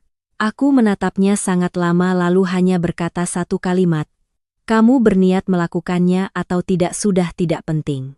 Sejak kamu menggunakan seorang anak untuk membayar utang, kamu sudah melewati batas terakhir." Ibu Ratna dibawa ke ambulans karena luka di kepalanya. Sebelum pintu mobil ditutup, beliau berusaha menggenggam tanganku, bibirnya bergerak-gerak memanggil namaku. Aku tidak menarik tanganku tapi juga tidak menjawab. Di dalam hatiku saat itu tidak ada lagi kemarahan yang membara, hanya ada kekosongan yang dingin. Aku kembali untuk melepaskan sisa tali di tangan Baskara. Kami berdua saling menatap sangat lama. Dia ingin memelukku tapi kemudian berhenti seolah mengerti bahwa setelah semua ini, satu pelukan belum bisa menghapus tahun-tahun di mana aku harus berjuang sendirian di dalam keluargaku sendiri. Kami berhasil mempertahankan rumah dan lolos dari konspirasi berbahaya. Tapi berdiri di tengah ruangan yang berantakan, aku mengerti betul hal yang lebih sulit masih ada di depan. Kebenaran harus diungkap, yang bersalah harus bertanggung jawab, dan luka-luka dalam pernikahan ini tidak akan bisa sembuh hanya dengan melewati satu malam yang mengerikan bersama. Setelah malam di rumah kontrakan, semua orang harus menghadapi konsekuensi dengan cara yang berbeda. Hendra dan 2 orang pengikutnya ditahan untuk penyelidikan atas tuduhan memberikan pinjaman dengan bunga ilegal, mengancam peminjam, dan memaksa keluargaku menandatangani surat pengalihan aset. Ponsel, kontrak, dan data yang disita di tempat kejadian menunjukkan bahwa dia tidak hanya menggunakan taktik itu pada Riani, tetapi telah mendorong banyak orang yang berutang hingga harus menjual rumah dan tanah untuk membayar utang yang semakin membengkak. Riani dibawa untuk dimintai keterangan secara terpisah. Semakin banyak transaksi yang diperiksa, kebenaran semakin terungkap jelas. Awalnya, Riani hanya menyetor sejumlah kecil uang ke sebuah aplikasi yang diiklankan sebagai investasi yang menguntungkan dengan cepat. Setelah beberapa kali menang, dia mulai meminjam lebih banyak uang untuk menambah modal, percaya bahwa hanya dengan 1 kali keberuntungan lagi dia bisa mengubah hidupnya. Ketika kalah telak, Riani tidak berhenti. Malah terus meminjam utang baru untuk membayar utang lama, lalu menggunakan uang ibunya tanpa sepengetahuan suaminya, dan akhirnya bahkan menggunakan informasi pribadi kakaknya. Pinjaman hampir 100 juta rupiah atas nama Baskara juga berasal dari situ. Riani telah mengambil foto dokumen kakaknya dari ponsel lama, sedangkan kode verifikasi dikirim ke nomor yang dipegang oleh Ibu Ratna. Mereka berdua tahu persis apa yang mereka lakukan tapi tetap menenangkan diri bahwa ini hanya pinjaman sementara. Nanti jika ada uang akan dikembalikan sebelum Baskara tahu. Yang lebih menyakitkan adalah Ibu Ratna tidak sepenuhnya ditipu oleh putrinya seperti yang pernah kupikirkan. Beliau tahu Riani sudah terlibat dalam perjudian dan utang sejak berbulan-bulan lalu. Beliau pernah menjual emas, menarik uang putranya lalu diam-diam memberikannya kepada Riani. Tapi setiap utang yang dibayarkan hanya membuat putrinya percaya bahwa dia selalu punya seseorang yang akan membereskan masalahnya. Baru ketika utang itu melebihi kemampuannya untuk ditutupi, Ibu Ratna baru memikirkan rumah kami. Beliau mengerti akulah yang memegang surat-surat asli. Juga tahu aku tidak akan setuju mengorbankan aset putraku untuk menyelamatkan utang judi. Oleh karena itu, tindakannya yang terus-menerus menghina, mempengaruhi Dava, dan mendorongku pulang ke rumah orang tuaku bukanlah kemarahan sesaat. Itu adalah rencana yang disengaja untuk menyingkirkanku dari semua keputusan dalam keluarga. Ibu Ratna sadar setelah dirawat selama 1 hari, luka di kepalanya tidak berbahaya, tapi dokter memintanya untuk terus dipantau karena tekanan darahnya tidak stabil. Ketika tahu aku berada di rumah sakit bersama Baskara untuk menyelesaikan beberapa prosedur, beliau meminta perawat memanggilku untuk bertemu secara pribadi. Aku masuk ke ruang rawat dengan perasaan yang sulit digambarkan. Wanita yang pernah berdiri di tengah rumah menunjuk dan mengusirku dan anakku. Sekarang terbaring bersandar di bantal, kepalanya diperban putih, wajahnya terlihat jauh lebih tua. Beliau tidak lagi memiliki aura angkuh seperti biasanya. Kedua tangannya yang diletakkan di atas selimut terus meremas-remas lalu melepaskannya. Beliau mengakui telah sengaja menjelek-jelekanku di depan kerabat. Sengaja menanamkan di kepala Dava bahwa ibunya adalah orang yang tidak berguna. Beliau bilang tahu betul aku bukan benalu, bahkan mengerti bahwa selama 3 tahun ini akulah yang menjaga cucunya tetap sehat. Tapi semakin melihatku bijak dalam urusan uang, beliau semakin menganggapku sebagai penghalang terbesar dalam usahanya menyelamatkan Riani. Mendengar itu, aku tidak lagi merasakan kemarahan yang membara seperti sebelumnya. Aku hanya merasa dingin. Jika beliau memakiku karena kuno, mungkin aku masih bisa berpikir itu adalah kesalahan seseorang yang tidak mengerti zaman. Tapi beliau mengerti betul usahaku namun tetap sengaja menginjak-injaknya, hanya untuk memaksaku keluar dari rumah yang kami bangun sendiri. Aku menanyakan satu pertanyaan saja padanya. Ibu pernah berpikir tidak, jika aku benar-benar pergi, bagaimana Dava akan hidup? Ibu Ratna menunduk. Lama kemudian, baru beliau berkata saat itu beliau hanya berpikir harus menjaga muka putrinya, tidak membiarkan suami Riani dan kerabat tahu soal perjudian. Beliau pikir aku punya orang tua, Bisa membawa anak pulang untuk sementara waktu. Nanti setelah semua masalah selesai bisa kembali lagi. Aku menatapnya, dengan perlahan menjawab, ibu menjaga muka orang dewasa dengan menghancurkan masa kecil seorang anak. Harga itu tidak ada yang berhak membebankannya pada anakku. Beliau menangis, meminta bertemu dengan Dava.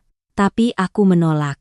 Anak itu masih sering terkejut setiap kali mendengar nama neneknya disebut, masih takut ditahan agar ibunya harus pergi. Aku bilang beliau bisa meminta maaf pada cucunya nanti. Ketika anak itu sudah cukup tenang dan ketika beliau sendiri membuktikan bahwa dirinya telah berubah, maaf tidak bisa dipaksakan hanya karena orang yang menyakiti telah menangis. Baskara berdiri di luar pintu dan mendengar hampir seluruh percakapan. Saat masuk, dia tidak memarahi ibunya. Dia hanya memberitahu akan menanggung biaya rumah sakit, obat-obatan dan memastikan beliau punya tempat tinggal yang layak setelah keluar dari rumah sakit, tapi mulai sekarang mereka tidak akan tinggal bersama lagi. Dia juga mengatakan rumah itu tetap menjadi aset sah kami. Setelah semua prosedur terkait selesai, dia ingin menjualnya, bukan untuk menghukum ibunya tapi karena rumah itu sudah menyimpan terlalu banyak kenangan yang membuatku dan Dava tidak lagi merasa aman. Untuk Riani, Baskara bersikeras tidak akan membayar utang judi adiknya. Dia setuju mencarikan pengacara agar Riani mengerti hak dan kewajibannya. Tapi semua konsekuensi dari pemalsuan dokumen, penggunaan informasi orang lain, dan ancaman terhadap keluargaku, dia harus menanggungnya sendiri. Suami Riani setelah mengetahui seluruh kejadian memutuskan untuk berpisah. Namun, dia tidak merebut anak untuk balas dendam, juga tidak menelantarkan anak itu.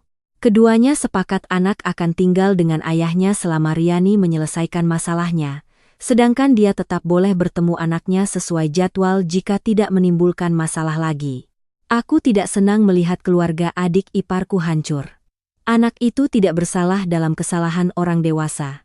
Aku meminta Baskara mengirimkan beberapa pakaian, buku, dan perlengkapan sekolah untuk keponakanku, tapi meminta semua bantuan diberikan langsung kepada orang yang merawatnya, tidak melalui Riani atau Ibu Ratna.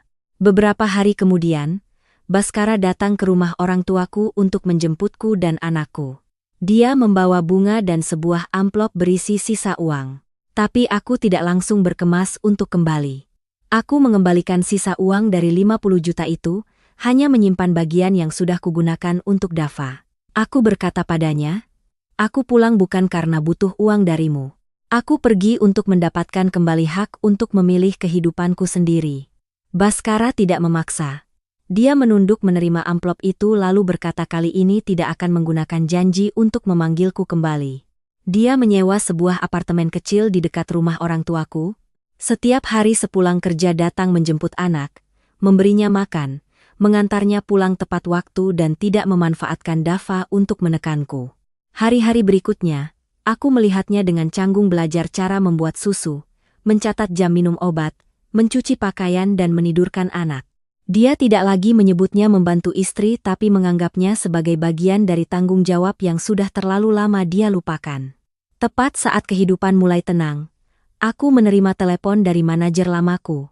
Dia bilang perusahaan sedang butuh orang untuk menangani proyek pengadaan baru dan masih ingat kemampuanku dulu. Dia bertanya apakah aku mau kembali. Aku menatap Dava yang sedang bermain di samping neneknya lalu menatap nomor telepon yang masih menyala di layar. 3 tahun lalu aku meninggalkan karierku untuk menyelamatkan nyawa anakku. Kali ini aku ingin kembali bukan untuk membuktikan kepada keluarga suami bahwa aku bukan benalu, tapi untuk membuktikan kepada diriku sendiri bahwa aku masih punya kehidupan. Setelah panggilan dari manajer lama, aku butuh hampir 2 hari untuk berpikir. Kesempatan untuk kembali ke bidang pengadaan adalah sesuatu yang pernah kudambakan di malam-malam tanpa tidur. Tapi ketika itu benar-benar datang, aku justru merasa takut. 3 tahun meninggalkan pekerjaan bukanlah waktu yang singkat. Pasar sudah berubah, teknologi manajemen juga berbeda.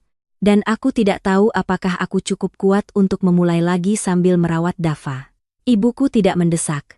Beliau hanya bilang, jika aku kembali bekerja, beliau bisa membantu mengantar jemput cucu di awal-awal. Tapi itu bukan solusi jangka panjang. Beliau ingin aku dan Baskara mengatur hidup kami sendiri karena seorang ibu bisa membantu anaknya berdiri, tapi tidak seharusnya berjalan menggantikan seluruh sisa perjalanannya. Aku membicarakan hal itu dengan Baskara. Dia tidak menasihatiku untuk langsung menerima pekerjaan demi membuktikan sesuatu, juga tidak menggunakan janji-janji besar. Dia mengambil kertas dan pulpen, duduk bersamaku menghitung ulang waktu antar jemput anak, jadwal kontrol rutin, dan hari-hari di mana aku mungkin harus lembur di kantor. Baskara proaktif meminta penyesuaian jam kerja 3 hari seminggu agar sore hari bisa menjemput Dava. Sisa harinya ibuku akan membantu sebagian, dan kami akan mencari pengasuh paruh waktu jika benar-benar dibutuhkan. Aku setuju untuk bertemu dengan manajer lama. Setelah diskusi, aku diterima di posisi manajer proyek pengadaan baru. Pekerjaan ini belum menjadi jabatan tertinggi, tapi cukup bagiku untuk memulai lagi dengan kemampuanku sendiri. Aku tidak menyembunyikan masa 3 tahun berhenti untuk merawat anak, juga tidak meminta pengertian khusus. Aku hanya bilang siap untuk memperbarui pengetahuan yang telah berubah dan bertanggung jawab atas hasil yang diberikan. Pagi hari pertama bekerja, aku berdiri lama di depan lemari pakaian. Pakaian kantor lama masih ada, tapi banyak yang sudah ketinggalan zaman atau tidak muat lagi. Akhirnya aku memilih setelan blazer krem sederhana, mengikat rambutku rapi lalu menatap diriku di cermin. Wanita di pantulan cermin itu masih memiliki jejak 3 tahun kurang tidur, tapi sorot matanya tidak lagi menunjukkan kepasrahan seperti dulu.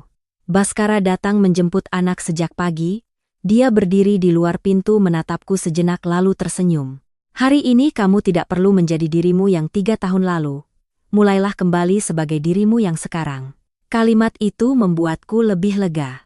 Aku melangkah keluar rumah dengan tas tangan yang sudah lama kusimpan di lemari, hatiku berdebar-debar sekaligus bersemangat seperti orang yang baru pertama kali bekerja. Hari pertama tidaklah mudah. Perusahaan sudah menggunakan sistem manajemen data yang sama sekali baru. Laporan yang dulu kutangani dengan spreadsheet pribadi sekarang terhubung langsung antara gudang, akuntansi, dan departemen pembelian. Beberapa staf di tim lebih muda dariku hampir 10 tahun. Mereka bekerja sangat cepat hingga aku harus berusaha keras untuk mengikutinya. Alih-alih menyembunyikan kecanggunganku, aku terang-terangan mengakui bahwa aku butuh bimbingan. Dewi, seorang staf muda di tim, proaktif duduk dan mengajariku langkah demi langkah. Sebagai gantinya, ketika dia kesulitan bernegosiasi dengan pemasok yang terus meminta kenaikan harga, aku membantunya menganalisis ulang kontrak, memisahkan setiap komponen biaya transportasi, penyusutan, dan biaya tambahan untuk menemukan titik yang tidak wajar. Sore itu, timku mengadakan rapat dengan mitra pemasok bahan baku. Penawaran harga yang mereka berikan sekilas cukup lengkap, tapi aku menyadari biaya pengemasan dan penyimpanan dihitung 2 kali di 2 kategori yang berbeda. Pihak mitra menjelaskan itu adalah peraturan baru. Beberapa rekan kerja berpendapat, selisihnya tidak seberapa untuk dipermasalahkan di pertemuan pertama. Aku tetap mengusulkan untuk menunda penandatanganan. Aku meminta mereka mengirimkan kembali rincian komponen harga dan membandingkannya dengan penawaran lama. Keputusan itu membuat suasana ruangan sedikit tegang. Tapi beberapa jam kemudian, Departemen Keuangan mengkonfirmasi jika kami menandatangani sesuai daftar harga awal. Perusahaan bisa membayar lebih mahal dalam jumlah yang tidak sedikit selama proyek berjalan. Saat rapat selesai, manajer lamaku menepuk bahuku dan berkata pengalamanku 3 tahun lalu masih utuh. Aku tidak merasa menang atas siapapun. Aku hanya merasakan sebagian dari diriku yang pernah terkubur perlahan-lahan kembali. Tapi kegembiraan itu tidak berlangsung lama. Begitu aku meninggalkan ruang rapat, resepsionis menelepon memberitahu ada seorang wanita tua sedang menangis di lobi dan ingin bertemu denganku. Beliau bilang dirinya adalah ibu mertua yang ditelantarkan oleh menantunya setelah sakit parah. Aku turun dan melihat Ibu Ratna. Beliau mengenakan pakaian berwarna gelap, tangannya membawa kantong obat, wajahnya sengaja dibuat pucat. Di sekelilingnya sudah ada beberapa karyawan yang melihat. Begitu melihatku, beliau langsung berteriak menuduhku kembali bekerja tapi menelantarkan ibu mertua yang sakit sendirian. Seorang menantu yang tidak tahu cara merawat ibu mertua, bagaimana bisa mengelola orang lain? Kalimat itu membuat seluruh lobi hening. Aku mengerti beliau datang bukan untuk mencari bantuan. Beliau datang untuk merusak hari pertamaku, menarikku kembali ke posisi seorang menantu yang harus menunduk di hadapan pandangan orang banyak. Aku tidak berdebat di tempat ramai. Aku mengundangnya ke ruang tamu, sekaligus meminta perwakilan HRD hadir untuk menghindari cerita ini terus diceritakan dari sudut pandang yang berbeda nantinya. Aku menuangkan air dan meletakkannya di hadapannya lalu dengan tenang berkata, "Kami berdua masih menanggung biaya rumah sakit, obat-obatan, dan kebutuhan pokok. Baskara sudah menyewakan apartemen kecil di dekat tempat berobat, membayar sewa 6 bulan di muka dan mengatur jadwal untuk mengantarnya kontrol." Ibu Ratna langsung memegangi dadanya dan berkata, "Kalian mengusirku dari rumah." Aku membuka map berkas dan meletakkan kontrak sewa apartemen, struk biaya rumah sakit, dan jadwal yang sudah diatur Baskara untuk mengunjungi ibunya setiap minggu. Anak merawat ibunya sesuai tanggung jawab, tapi anak tidak akan kembali tinggal bersama dan juga tidak akan menerima jika ibu terus menghina anak. Beliau tidak bisa mengatakan kami menelantarkannya, lalu beralih menuduhku menjauhkan putranya dari ibunya. Aku menatapnya, dengan perlahan menjawab, merawat ibu adalah tanggung jawab, membiarkan ibu menentukan keuangan, pernikahan, dan kehidupan kami bukan tanggung jawab. Untuk pertama kalinya Ibu Ratna tidak bisa menggunakan air mata untuk menjadikan dirinya korban di depan orang lain. Beliau duduk diam sejenak lalu tiba-tiba bertanya tentang rumah lama, menasihati kami untuk tidak menjualnya karena itu adalah tempat yang menyimpan kenangan keluarga. Saat itulah, aku mengerti tujuan sebenarnya dari kedatangannya. Beliau tidak hanya ingin menarikku kembali untuk melayaninya seperti dulu, beliau juga ingin mempertahankan rumah itu dalam kendalinya. Sebelum meninggalkan perusahaan, beliau menoleh ke arahku, suaranya menjadi dingin, "Kamu pikir dengan kembali bekerja kamu menang? Rumah itu belum tentu bisa dijual." Aku berdiri diam menatapnya keluar dari pintu. Hari pertama kembali bekerja, aku telah menemukan kembali sebagian rasa percaya diriku. Tapi peringatan beliau menunjukkan bahwa perebutan di sekitar rumah itu belum benar-benar berakhir. Peringatan Ibu Ratna membuat aku dan Baskara tidak lagi menganggap penjualan rumah sebagai transaksi biasa. Kami memutuskan untuk menyerahkan seluruh proses kepada agen properti berlisensi. Semua dokumen harus diperiksa oleh Gilang sebelum ditandatangani. Baskara juga sepakat denganku untuk tidak menerima uang tunai, tidak menandatangani surat tulisan tangan, dan tidak berurusan secara pribadi dengan pembeli manapun di luar kantor agen. Rumah itu diiklankan kurang dari seminggu ketika seseorang bernama Surya menghubunginya. Dia memperkenalkan diri sebagai pemilik jaringan toko bahan bangunan yang sedang butuh cepat membeli rumah untuk putranya yang akan menikah.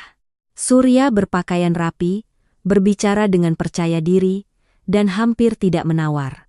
Setelah melihat-lihat dengan sangat cepat, dia menawarkan harga yang jauh lebih tinggi dari pasar, dengan syarat kami harus menandatangani uang muka dalam 2 hari. Baskara awalnya mengira kami bertemu dengan pembeli yang baik. Setelah banyak kejadian, dia hanya ingin menjual rumah secepat mungkin untuk mengakhiri ikatan lama. Tapi cara Surya mendesak membuatku tidak tenang. Seseorang yang rela mengeluarkan uang besar tapi hampir tidak bertanya tentang kondisi dinding, sistem listrik dan air, atau waktu serah terima. Satu-satunya hal yang terus-menerus dia sebutkan adalah tanggal penandatanganan dan denda jika salah satu pihak berubah pikiran. Aku bertanya pada Surya tentang bisnis yang dia sebutkan. Dia menjawab dengan cukup lancar, bahkan memberikan nama beberapa toko di area yang berbeda. Namun, ketika aku meminta Dewi untuk memeriksa informasi publik, dia menemukan bahwa jaringan toko itu sudah lama tidak beroperasi. Beberapa alamat sekarang sudah disewa oleh pihak lain. Sedangkan perusahaan atas nama Surya sedang dalam status non-aktif. Kecurigaan semakin besar ketika Surya mengusulkan untuk mentransfer uang muka dari rekening orang lain. Dia menjelaskan itu adalah rekening kerabatnya tetapi tidak mau memberikan hubungan atau surat kuasa yang jelas.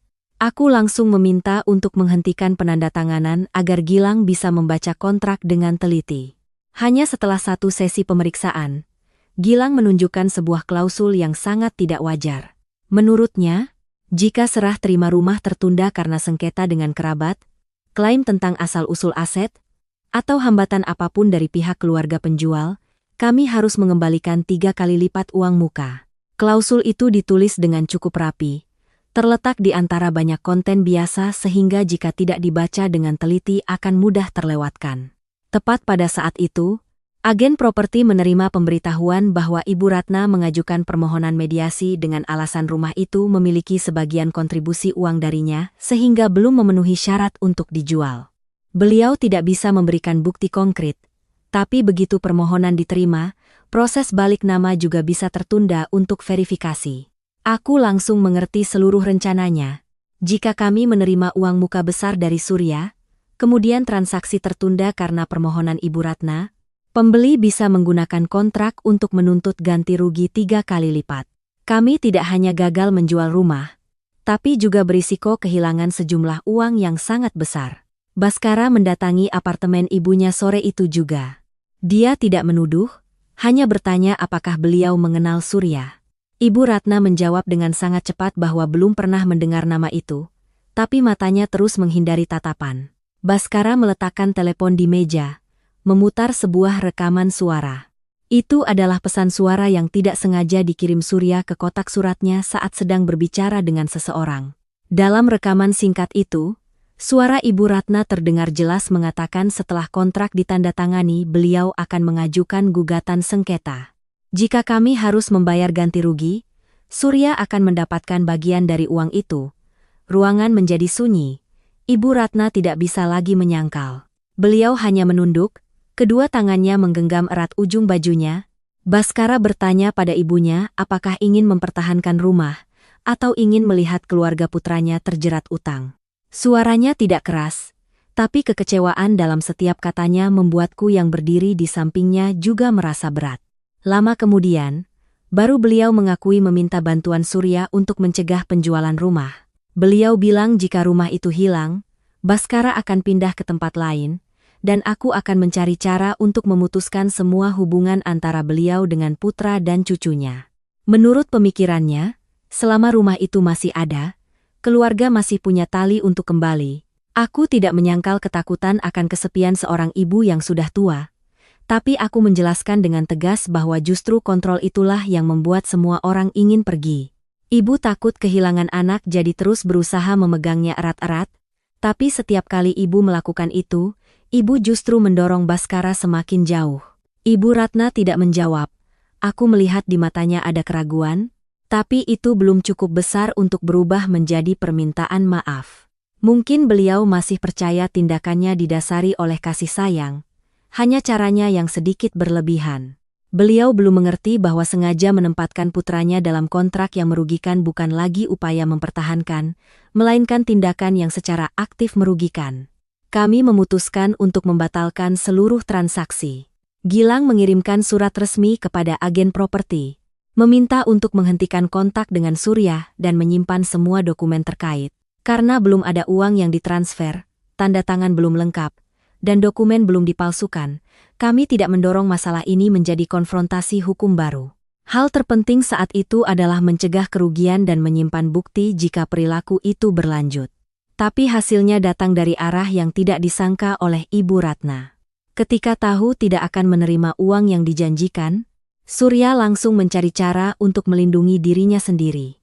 Dia mengirimkan seluruh percakapan pesannya dengan beliau kepada seorang kerabat dari pihak suami. Sekaligus menegaskan bahwa dia hanya melakukan sesuai permintaan beliau. Pesan-pesan itu dengan cepat menyebar di grup keluarga. Orang-orang yang dulu menelepon memakiku membawa kabur uang sekarang baru tahu bahwa Ibu Ratna sendiri yang mengarang cerita, sekaligus sengaja mengatur transaksi yang merugikan untuk mencegah putranya menjual rumah. Beberapa orang diam karena malu. Ada yang proaktif mengirim pesan meminta maaf kepadaku karena sebelumnya hanya mendengarkan dari satu sisi. Ibu Ratna untuk pertama kalinya harus menghadapi tatapan curiga yang dulu pernah digunakannya untuk memojokkanku. Beliau mengunci pintu apartemen, tidak mengangkat telepon, melewatkan jadwal kontrol, dan tidak menerima makanan yang dibawa Baskara. Meskipun masih terluka, aku tidak ingin suamiku merasa menelantarkan ibunya saat beliau paling lemah. Aku meminta Baskara menghubungi dokter, meletakkan obat di depan pintu, dan memeriksanya setiap hari. Aku Nandarti Kabikasi, Indi perburunya. Aku berkata padanya bahwa menjaga jarak bukan berarti harus menjadi orang yang kejam.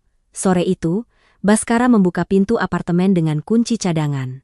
Dia melihat ibunya duduk sendirian dalam kegelapan. Di hadapannya ada foto keluarga lama. Bagian dengan fotoku sudah disobek, hanya menyisakan sebidang kertas putih yang compang-camping. Baskara tidak memarahi. Dia meletakkan kantong makanan di meja, menegakkan kembali bingkai foto lalu berkata dengan sangat pelan, "Ibu bisa merobek Hani dari foto, tapi tidak bisa merobeknya dari hidupku." Ibu Ratna memalingkan wajah, kedua bahunya sedikit bergetar. Untuk pertama kalinya beliau tidak punya siapapun untuk disalahkan dan juga tidak punya cerita apapun yang cukup kuat untuk menutupi akibat yang diciptakannya sendiri. Setelah rencana mencegah penjualan rumah terbongkar, Ibu Ratna hampir memutuskan kontak dengan semua kerabat. Tapi masalah Riani tidak bisa hanya ditutup pintu lalu dianggap tidak pernah terjadi. Pinjaman, dokumen atas nama Baskara, dan pesan ancaman terkait Dava semuanya sudah tersimpan. Riani terpaksa harus terus berurusan dengan pihak berwenang untuk menentukan tingkat tanggung jawabnya. Melalui pengacara, kami dijelaskan bahwa Riani bukan penyelenggara sindikat pinjaman, tapi dia juga bukan sekadar korban. Riani sendiri yang secara sukarela memberikan informasi pribadi kakaknya, menggunakan dokumen yang bukan miliknya untuk mengajukan pinjaman, dan memberikan jadwal kegiatan Dava kepada Hendra. Tindakan Riani yang panik lalu mencegah Hendra menyakitiku di rumah kontrakan bisa dipertimbangkan, tapi tidak cukup untuk menghapus perbuatan sebelumnya. Awalnya Riani masih tidak menerima kenyataan itu. Dia terus-menerus menelepon Baskara. Kadang menangis, kadang menyalahkan, mengatakan dia masih punya anak kecil. Jika harus dihukum, hidupnya akan berakhir. Riani masih berharap kakaknya akan melunasi utangnya, menyewa orang untuk menyelesaikan semua masalah seperti yang biasa dilakukan Ibu Ratna selama bertahun-tahun. Baskara mendengarkan semuanya tapi tidak lagi luluh seperti dulu. Dia bilang tidak akan menelantarkan keponakannya, bisa membantu biaya sekolah dan kebutuhan pokok anak itu melalui rekening yang dikelola oleh wali langsungnya. Tapi dia sama sekali tidak akan menggunakan uang istri dan anaknya untuk membayar utang judi adiknya. "Aku membantu anakmu karena anak itu tidak bersalah. Tapi apa yang kamu perbuat, kamu harus menanggungnya sendiri." Kalimat itu membuat Riani marah. Dia menganggap kakaknya sudah dikendalikan olehku. Bahwa sejak menikah denganmu Baskara tidak lagi menganggap ibu dan adiknya sebagai keluarga. Aku mendengar kata-kata itu lagi tapi tidak berdebat. Karena saat ini, yang paling ditakuti Riani bukanlah kehancuran yang disebabkannya, melainkan untuk pertama kalinya tidak ada lagi yang menanggung bebannya. Ibu Ratna juga tidak mudah menerima. Ketika mendengar pengacara mengatakan Riani bisa dikenai sanksi sesuai tingkat kesalahannya, beliau langsung berencana menjual semua perhiasan dan sisa tabungannya untuk mencari orang yang bisa mengurusnya. Beliau percaya selama ada cukup uang, semua masalah masih bisa diatur seperti sebelumnya. Baskara menghentikan ibunya. Dia bilang jika beliau terus menggunakan uang untuk menutupi, Riani tidak akan pernah mengerti betapa berbahayanya tindakannya. Tapi Ibu Ratna tetap menyalahkan putranya berdarah dingin, mengatakan dia bisa dengan tenang melihat adiknya terpuruk hanya karena ingin menyenangkan istrinya. Baskara tidak marah. Dia hanya menatap ibunya lalu berkata dengan perlahan, "Menyelamatkan seseorang bukan berarti membantunya lari dari konsekuensi. Ibu sudah terlalu lama salah cara menyelamatkan Riani sehingga dia percaya bisa berbuat onar lalu menunggu seluruh keluarga membereskannya." Kalimat itu membuat Ibu Ratna terdiam.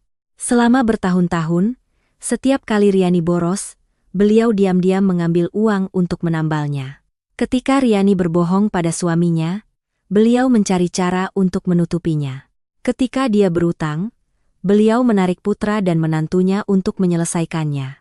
Justru perlindungan itulah yang membuat Riani semakin percaya bahwa dia tidak perlu bertanggung jawab atas pilihan apapun. Beberapa hari sebelum pertemuan penting, Riani meminta untuk bertemu denganku secara pribadi. Dia datang dengan pakaian sederhana, wajahnya kuyu, tidak ada lagi raut tajam dan percaya diri seperti saat dia berdiri di samping Ibu Ratna untuk menyindirku. Begitu duduk, Riani menangis, lalu tiba-tiba berlutut di hadapanku. Dia memintaku untuk menulis surat permohonan keringanan. Riani mengaku dialah yang mengirim pesan ancaman. Meskipun isinya diarahkan oleh Hendra, dia juga mengakui telah datang ke sekolah Dava dengan niat membawa keponakannya untuk memaksaku muncul. tapi tetap berusaha mengatakan bahwa dia tidak berniat melukai keponakannya. Aku menatap adik ipar yang sedang berlutut di tanah. Hatiku sama sekali tidak merasa puas. Aku hanya teringat Dava yang pernah terkejut di malam hari. Takut neneknya akan menahannya agar ibunya harus pergi. Ada luka-luka yang disebabkan orang dewasa pada anak-anak yang tidak berdarah tapi butuh waktu sangat lama untuk sembuh. Aku bertanya pada Riani satu kalimat. Kamu minta maaf karena benar-benar mengerti kesalahanmu atau hanya karena takut menanggung akibatnya? Riani terdiam sangat lama. Akhirnya dia mengakui takut keduanya. Tapi yang paling membuatnya sakit adalah putranya mulai bertanya mengapa ibu tidak boleh pulang. Dan orang tua murid yang dikenalnya mulai menjauhi anaknya karena mendengar cerita tentang ibunya. Aku tidak berjanji akan meminta pembebasan tanggung jawab untuk Riani. Aku hanya setuju untuk menyampaikan kebenaran apa adanya. Riani pernah mencegah Hendra menarikku ke kamar dalam. Kemudian kooperatif menyerahkan informasi dan tidak terus menutupi pinjaman-pinjamannya. Aku juga menegaskan tidak meminta hukuman yang lebih berat karena dendam, tapi sama sekali tidak akan meminta penghapusan konsekuensi. Aku tidak memojokkanmu, tapi aku juga tidak akan berbohong untuk membuka jalan bagimu untuk lari. Riani menunduk menangis. Mungkin ini pertama kalinya dia mengerti bahwa kebaikan tidak sama dengan memanjakan. Hasilnya, Riani harus menerima sanksi yang sesuai dengan perbuatannya, sekaligus berkewajiban mengembalikan uang yang telah digelapkannya dan mengikuti program konseling pengendalian perilaku judi. Suaminya belum setuju untuk kembali tinggal bersama, tapi tetap mengizinkan Riani bertemu anak sesuai jadwal dengan syarat dia harus menjalani pengobatan serius, mencari pekerjaan, dan transparan dalam semua penghasilan. Riani tidak kehilangan segalanya tapi juga tidak punya jalan kembali ke kehidupan lama tanpa membayar harganya. Dia terpaksa harus memulai dari pekerjaan biasa, membayar utangnya sedikit demi sedikit, dan menerima bahwa kepercayaan suami dan anaknya tidak bisa didapatkan kembali hanya dengan beberapa tetes air mata. Setelah pertemuan itu, Ibu Ratna menemuiku. Beliau tidak berani langsung meminta dimaafkan. Hanya berkata pelan bahwa kali ini tindakanku lebih manusiawi daripada dirinya sendiri. Lalu beliau sendiri yang membawa perhiasan yang tersisa untuk dijual, bukan untuk menyuap demi putrinya, melainkan untuk mengganti sebagian uang yang telah diambilnya secara salah dari keluarga kami. Aku tidak menganggap itu sebagai penebusan dosa yang lengkap, tapi setidaknya untuk pertama kalinya Ibu Ratna tidak mencari cara untuk melimpahkan tanggung jawab kepada orang lain. Beliau mulai mengerti bahwa kasih sayang yang salah bisa menghancurkan seseorang, dan konsekuensi sebenarnya terkadang bukan kehilangan uang atau dihukum, melainkan kehilangan kepercayaan dari orang-orang yang pernah siap berdiri di sampingnya.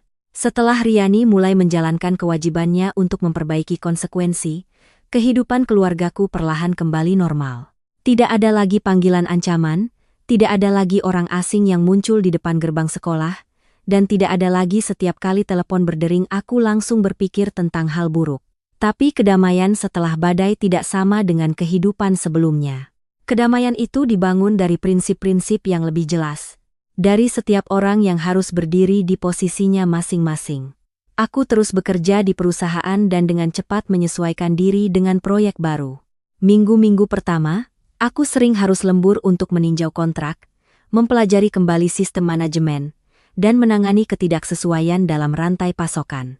Suatu hari aku pulang saat Dava sudah tidur, hatiku tidak bisa menghindari perasaan bersalah.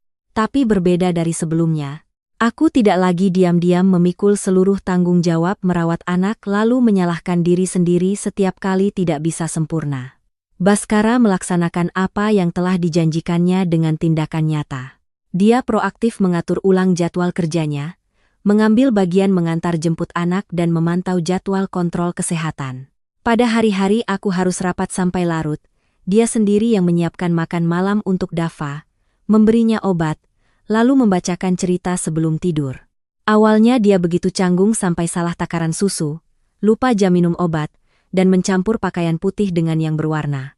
Tapi alih-alih meneleponku untuk menyelesaikannya, dia sendiri yang mencatat setiap kesalahan lalu belajar cara memperbaikinya. Dava juga perlahan terbiasa dengan kenyataan bahwa ayah dan ibunya sama-sama bekerja dan sama-sama merawatnya. Anak itu tidak lagi bertanya siapa yang mencari uang untuk menafkahi seluruh keluarga. Setiap kali aku pulang, dia hanya berlari keluar untuk pamer hari ini ayah memasak apa. Ayah dan anak bersama-sama menyiram tanaman atau berhasil membuat mobil dari kertas. Cerita-cerita kecil itu membuatku mengerti bahwa seorang anak tidak butuh seorang ibu yang mengorbankan seluruh hidupnya. Juga tidak butuh seorang ayah yang hanya hadir melalui uang. Yang dibutuhkan anak adalah kehadiran nyata dari keduanya. Di kantor, aku tidak lagi menjadi wanita yang hanya berusaha membuktikan bahwa aku masih bisa bekerja. Setelah 3 tahun absen, aku mulai memberikan usulan jangka panjang untuk proyek, membangun kembali kriteria evaluasi pemasok, dan membuat prosedur kontrol untuk biaya-biaya yang mudah dihitung ganda. Pengalaman lama dikombinasikan dengan kehati-hatian yang terlatih selama 3 tahun merawat anak membantuku melihat masalah dengan lebih teliti. Setelah 3 bulan, proyek berhasil mengurangi sebagian besar biaya pembelian tanpa mempengaruhi kualitas. Manajer lamaku mengusulkan agar aku mengambil tanggung jawab tambahan untuk mengoordinasikan 2 tim kecil dan berpartisipasi dalam penyusunan rencana pasokan untuk tahun berikutnya. Jabatan baru ini bukan lompatan yang terlalu besar. Tapi bagiku, itu adalah konfirmasi bahwa waktu di rumah tidak menghapus kemampuanku. Aku tidak menceritakan pencapaian itu kepada kerabat suami untuk membuktikan bahwa Ibu Ratna pernah salah. Aku juga tidak ingin menggunakan gaji baruku sebagai senjata untuk membalas hinaan Benalu di masa lalu. Setelah semua ini, aku mengerti nilai seseorang tidak hanya terletak pada jumlah uang yang dihasilkannya. Jika terus mengukur diriku dengan uang, aku secara tidak sengaja akan menerima standar yang pernah membuatku terluka. Ibu Ratna juga mulai berubah. Meskipun sangat lambat, setelah menjual perhiasannya untuk mengganti sebagian uang yang telah diambilnya, beliau tidak lagi menelepon menuntut Baskara memberikan uang belanja tambahan di luar kesepakatan. Semua biaya obat dicatat dengan jelas, sedangkan uang bantuan bulanan ditransfer melalui rekening terpisah untuk menghindari penggunaan sembarangan. Beliau masih tinggal di apartemen yang disewa Baskara dan mengurus sebagian besar kebutuhannya sendiri.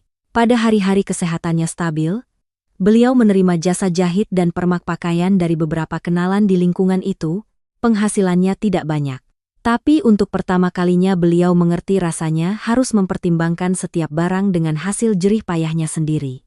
Beliau tidak lagi datang ke kantorku, juga tidak terus meminta kerabat untuk menekan. Sesekali beliau mengirimkan sekotak kue atau mainan kecil untuk Dava, tapi selalu bertanya dulu pada Baskara dan tidak menuntut cucunya untuk datang berkunjung. Aku tidak melarang hadiah-hadiah itu, namun tetap mempertahankan prinsip bahwa Dava hanya akan bertemu neneknya jika dia merasa siap. Sekitar 2 bulan kemudian, Dava proaktif bertanya tentang neneknya. Dia tidak lagi menangis saat nama neneknya disebut, tapi masih ingat pernah diancam akan ditahan. Aku tidak menceritakan lebih banyak kesalahan orang dewasa, juga tidak memaksanya untuk memaafkan. Aku hanya bilang nenek telah berbuat salah dan sedang belajar untuk memperbaikinya. Sedangkan dia berhak untuk bertemu atau tidak bertemu tergantung perasaannya. Dava berpikir beberapa hari lalu setuju untuk bertemu neneknya di sebuah taman dekat rumah orang tuaku. Aku memilih tempat yang ramai, terbuka, dan hanya membiarkan pertemuan berlangsung singkat. Baskara hadir tapi duduk agak jauh, tidak memaksa anaknya untuk berlari memeluk neneknya. Ibu Ratna datang lebih awal dari waktu yang ditentukan. Beliau mengenakan pakaian sederhana. Di tangannya tidak membawa hadiah besar, hanya mobil kayu yang sudah diperbaiki oleh Pak Tono setelah rodanya patah. Saat Dava mendekat, beliau tidak membuka tangan menunggu dipeluk seperti dulu. Beliau duduk sejajar dengan mata anak itu lalu berkata dengan perlahan, "Nenek sudah mengatakan hal-hal yang membuatmu takut dan membuatmu berpikir ibumu tidak baik. Itu salah nenek. Kamu belum mau dekat dengan nenek juga tidak apa-apa." Dava berdiri diam sangat lama. Anak itu menatap neneknya lalu menoleh ke arahku seolah ingin memastikan bahwa dia punya hak untuk memilih. Aku hanya mengangguk. Akhirnya dia menerima mobil kayu itu tapi tidak memeluk neneknya. Juga tidak memanggilnya dengan suara akrab seperti dulu. Ibu Ratna tidak menangis atau menyalahkan cucunya bersikap dingin. Beliau hanya berterima kasih karena sudah mau bertemu lalu mundur menjaga jarak. Pengendalian diri itu mungkin adalah hal tersulit yang pernah dilakukannya. Karena seumur hidupnya beliau terbiasa menggunakan ikatan keluarga untuk menuntut orang lain merespons sesuai keinginannya. Pertemuan berakhir kurang dari setengah jam. Dalam perjalanan pulang, Dava bertanya padaku apakah nenek akan langsung menjadi orang baik. Aku bilang tidak ada yang berubah hanya dengan satu permintaan maaf. Orang dewasa juga harus membuktikannya dengan banyak tindakan kecil. Sama seperti saat kamu merusak mainan, tidak hanya bilang maaf tapi juga harus berusaha memperbaikinya. Malam itu, Baskara berterima kasih padaku karena telah memberikan ibunya kesempatan. Aku bilang kesempatan itu bukan aku yang berikan, melainkan Ibu Ratna sendiri yang menciptakannya dengan untuk pertama kalinya menghormati perasaan cucunya. Kami belum bisa menyebut semua luka telah sembuh. Aku dan Baskara masih hidup terpisah, masih belajar untuk saling percaya lagi dari awal. Ibu Ratna juga belum menjadi ibu mertua yang sama sekali berbeda. Tapi setidaknya setiap orang sudah berhenti mencoba mengendalikan kehidupan orang lain. Dan di kamar kecil di rumah orang tuaku, saat melihat Dava dengan gembira bermain mobil kayu di samping ayahnya yang sedang melipat pakaian, aku menyadari keluarga tidak dipertahankan oleh sebuah rumah atau beberapa janji. Keluarga hanya bisa bertahan jika orang-orang di dalamnya tahu cara bertanggung jawab, tahu cara menghormati batasan, dan cukup berani untuk memperbaiki kesalahan ketika telah menyakiti orang yang dicintai. Hampir setengah tahun setelah pertemuan di taman, rumah lama akhirnya terjual. Kali ini semua prosedur berjalan transparan. Ada pengacara yang memeriksa dan tidak ada lagi campur tangan dari pihak Ibu Ratna. Pada hari serah terima, aku berdiri di tengah ruang tamu yang sudah kosong, menatap berkas sinar matahari yang jatuh di lantai keramik. Hatiku tidak lagi seberat dulu. Itu pernah menjadi tempat aku menggendong Dava bolak-balik sepanjang malam saat dia demam tinggi. Tempat di mana aku pernah duduk sendirian di tengah hujan dan bertanya pada diri sendiri apakah pengorbananku masih ada yang melihat. Juga di rumah itu, aku pernah dianggap sebagai orang asing hanya karena tidak membawa pulang gaji setiap bulan. Tapi ketika pintu ditutup untuk terakhir kalinya, aku tidak merasa sedang melarikan diri dari masa lalu yang menyakitkan. Aku hanya merasakan dengan jelas bahwa ada tempat-tempat yang pernah disebut rumah, tapi pada suatu titik, untuk mempertahankan keluarga, orang harus cukup berani untuk melangkah keluar darinya. Uang hasil penjualan rumah dibagi dan dikelola sesuai dengan hak hukum kami berdua. Baskara proaktif membuka rekening bersama untuk biaya keluarga, sedangkan penghasilan pribadi masing-masing tetap independen. Pengeluaran besar seperti membeli rumah, investasi, membantu kerabat, atau meminjam harus dengan persetujuan kami berdua. Dia memberikan semua dokumen keuangan untuk kuperiksa, bukan karena aku memintanya, tapi karena dia mengerti kepercayaan setelah terluka hanya bisa dibangun kembali dengan kejelasan. Kami membeli sebuah apartemen yang ukurannya pas, tidak jauh dari rumah orang tuaku dan dekat dengan sekolah Dava. Apartemen ini tidak seluas rumah lama, tapi sejak pindah ke sini, aku tidak pernah merasa was-was setiap kali mendengar suara pintu terbuka. Tidak ada yang menggeledah tasku untuk memeriksa struk atau bertanya kemana aku menghabiskan uang suami. Makan malam terkadang sangat sederhana, hanya sepiring sayur, semangkuk sup, dan telur dadar. Tapi semua orang duduk dengan perasaan damai. Aku dan Baskara juga tidak menganggap kembali tinggal bersama sebagai tanda bahwa semuanya sudah sepenuhnya dimaafkan. Kami sepakat jika ada perbedaan pendapat, harus dibicarakan dengan jelas, tidak menggunakan keheningan untuk mendapatkan kedamaian sementara. Baskara mulai belajar melindungi keluarga kecilnya sejak batasan pertama, bukan menunggu sampai orang lain menyakiti baru kemudian memperbaikinya. Sedangkan aku belajar untuk menyuarakan kebutuhanku, tidak diam-diam menanggungnya hanya karena takut dicap merusak keharmonisan keluarga. Pekerjaanku terus berjalan lancar. Setelah 1 tahun, aku dipercaya untuk memimpin seluruh tim pengadaan untuk 2 proyek besar. Penghasilanku perlahan-lahan stabil kembali, tapi yang paling membuatku bahagia bukanlah angka di rekening, melainkan perasaan setiap pagi saat bangun. Aku tahu aku sedang menjalani kehidupan yang bertanggung jawab terhadap anak, keluarga, dan diriku sendiri. Baskara tetap menjaga jadwal antar jemput Dava seperti sebelumnya. Pada hari-hari aku harus melakukan perjalanan dinas singkat, dia sendiri yang mengatur pekerjaannya agar bisa bersama anak. Suatu kali Dava demam di tengah malam. Baskara yang memeriksa suhu, menyiapkan obat, dan menelepon dokter. sedangkan aku hanya duduk di samping membantunya, melihatnya dengan tenang merawat anak. Aku mengerti dia tidak lagi menganggap pekerjaan rumah tangga dan mengasuh anak sebagai tugas bawaan istri. Riani juga mulai membayar utang-utangnya secara bertahap.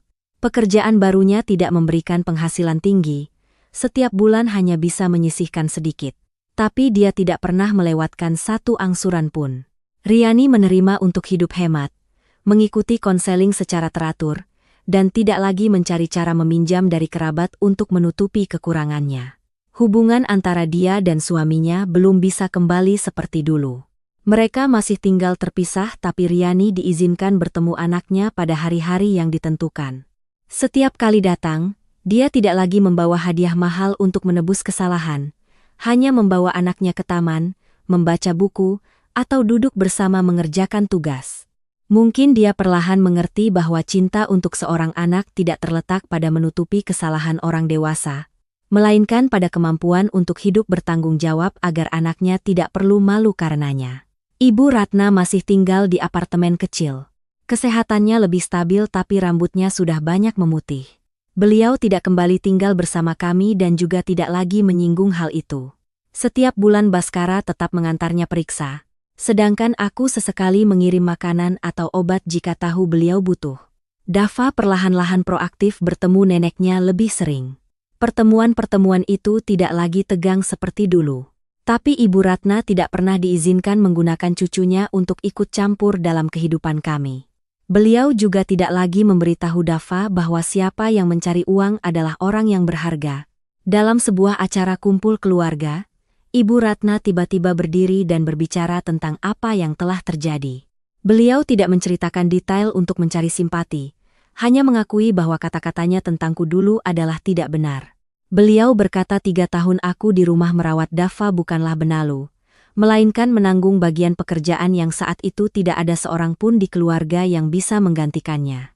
Beliau juga meminta maaf kepada ibuku karena telah membiarkan fitnah menyebar ke keluarga besarnya. Suasana hari itu sangat hening. Aku tidak merasa puas ketika orang-orang yang dulu mengkritikku menundukkan kepala. Aku hanya merasakan kesedihan yang mereda, seperti luka yang sudah menutup tapi masih meninggalkan bekas. Setelah pertemuan itu, Ibu Ratna memberiku sebuah buku catatan kecil. Di dalamnya beliau mencatat jumlah uang yang pernah diambilnya dari kami untuk diberikan kepada Riani, beserta jumlah yang sudah dikembalikannya, dan sisa yang masih kurang. Beliau bilang akan membayarnya secara bertahap sampai lunas. Aku menerima buku itu bukan karena ingin berhitung dengan orang yang sudah tua, tapi karena mengerti itulah cara beliau belajar bertanggung jawab. Ada permintaan maaf yang hanya benar-benar berarti jika disertai dengan tindakan, meskipun tindakan itu kecil dan lambat. Suatu malam saat kami sekeluarga sedang makan, Dava tiba-tiba bertanya padaku, orang yang menjadi benalu itu seperti apa? Pertanyaan itu membuat aku dan Baskara sama-sama berhenti. Mungkin anak itu masih ingat kata-kata yang pernah didengarnya saat kecil. Aku tidak menyinggung neneknya, juga tidak menggunakan pertanyaan itu untuk mengajari anakku menghakimi siapapun. Aku hanya bilang, seseorang yang sementara waktu tidak menghasilkan uang belum tentu hidup bergantung pada orang lain. Ada yang di rumah merawat anak, merawat orang tua, menjaga keluarga tetap damai. Usaha itu tidak selalu terlihat dengan uang. Orang yang lebih menakutkan adalah orang yang hanya tahu mengambil pengorbanan orang lain, menganggapnya sebagai hal yang wajar, lalu menginjak-injak orang yang telah berkorban untuknya. Dava mendengarkan lalu hanya mengangguk dan melanjutkan makannya. Bagi anak itu mungkin hanya jawaban sederhana.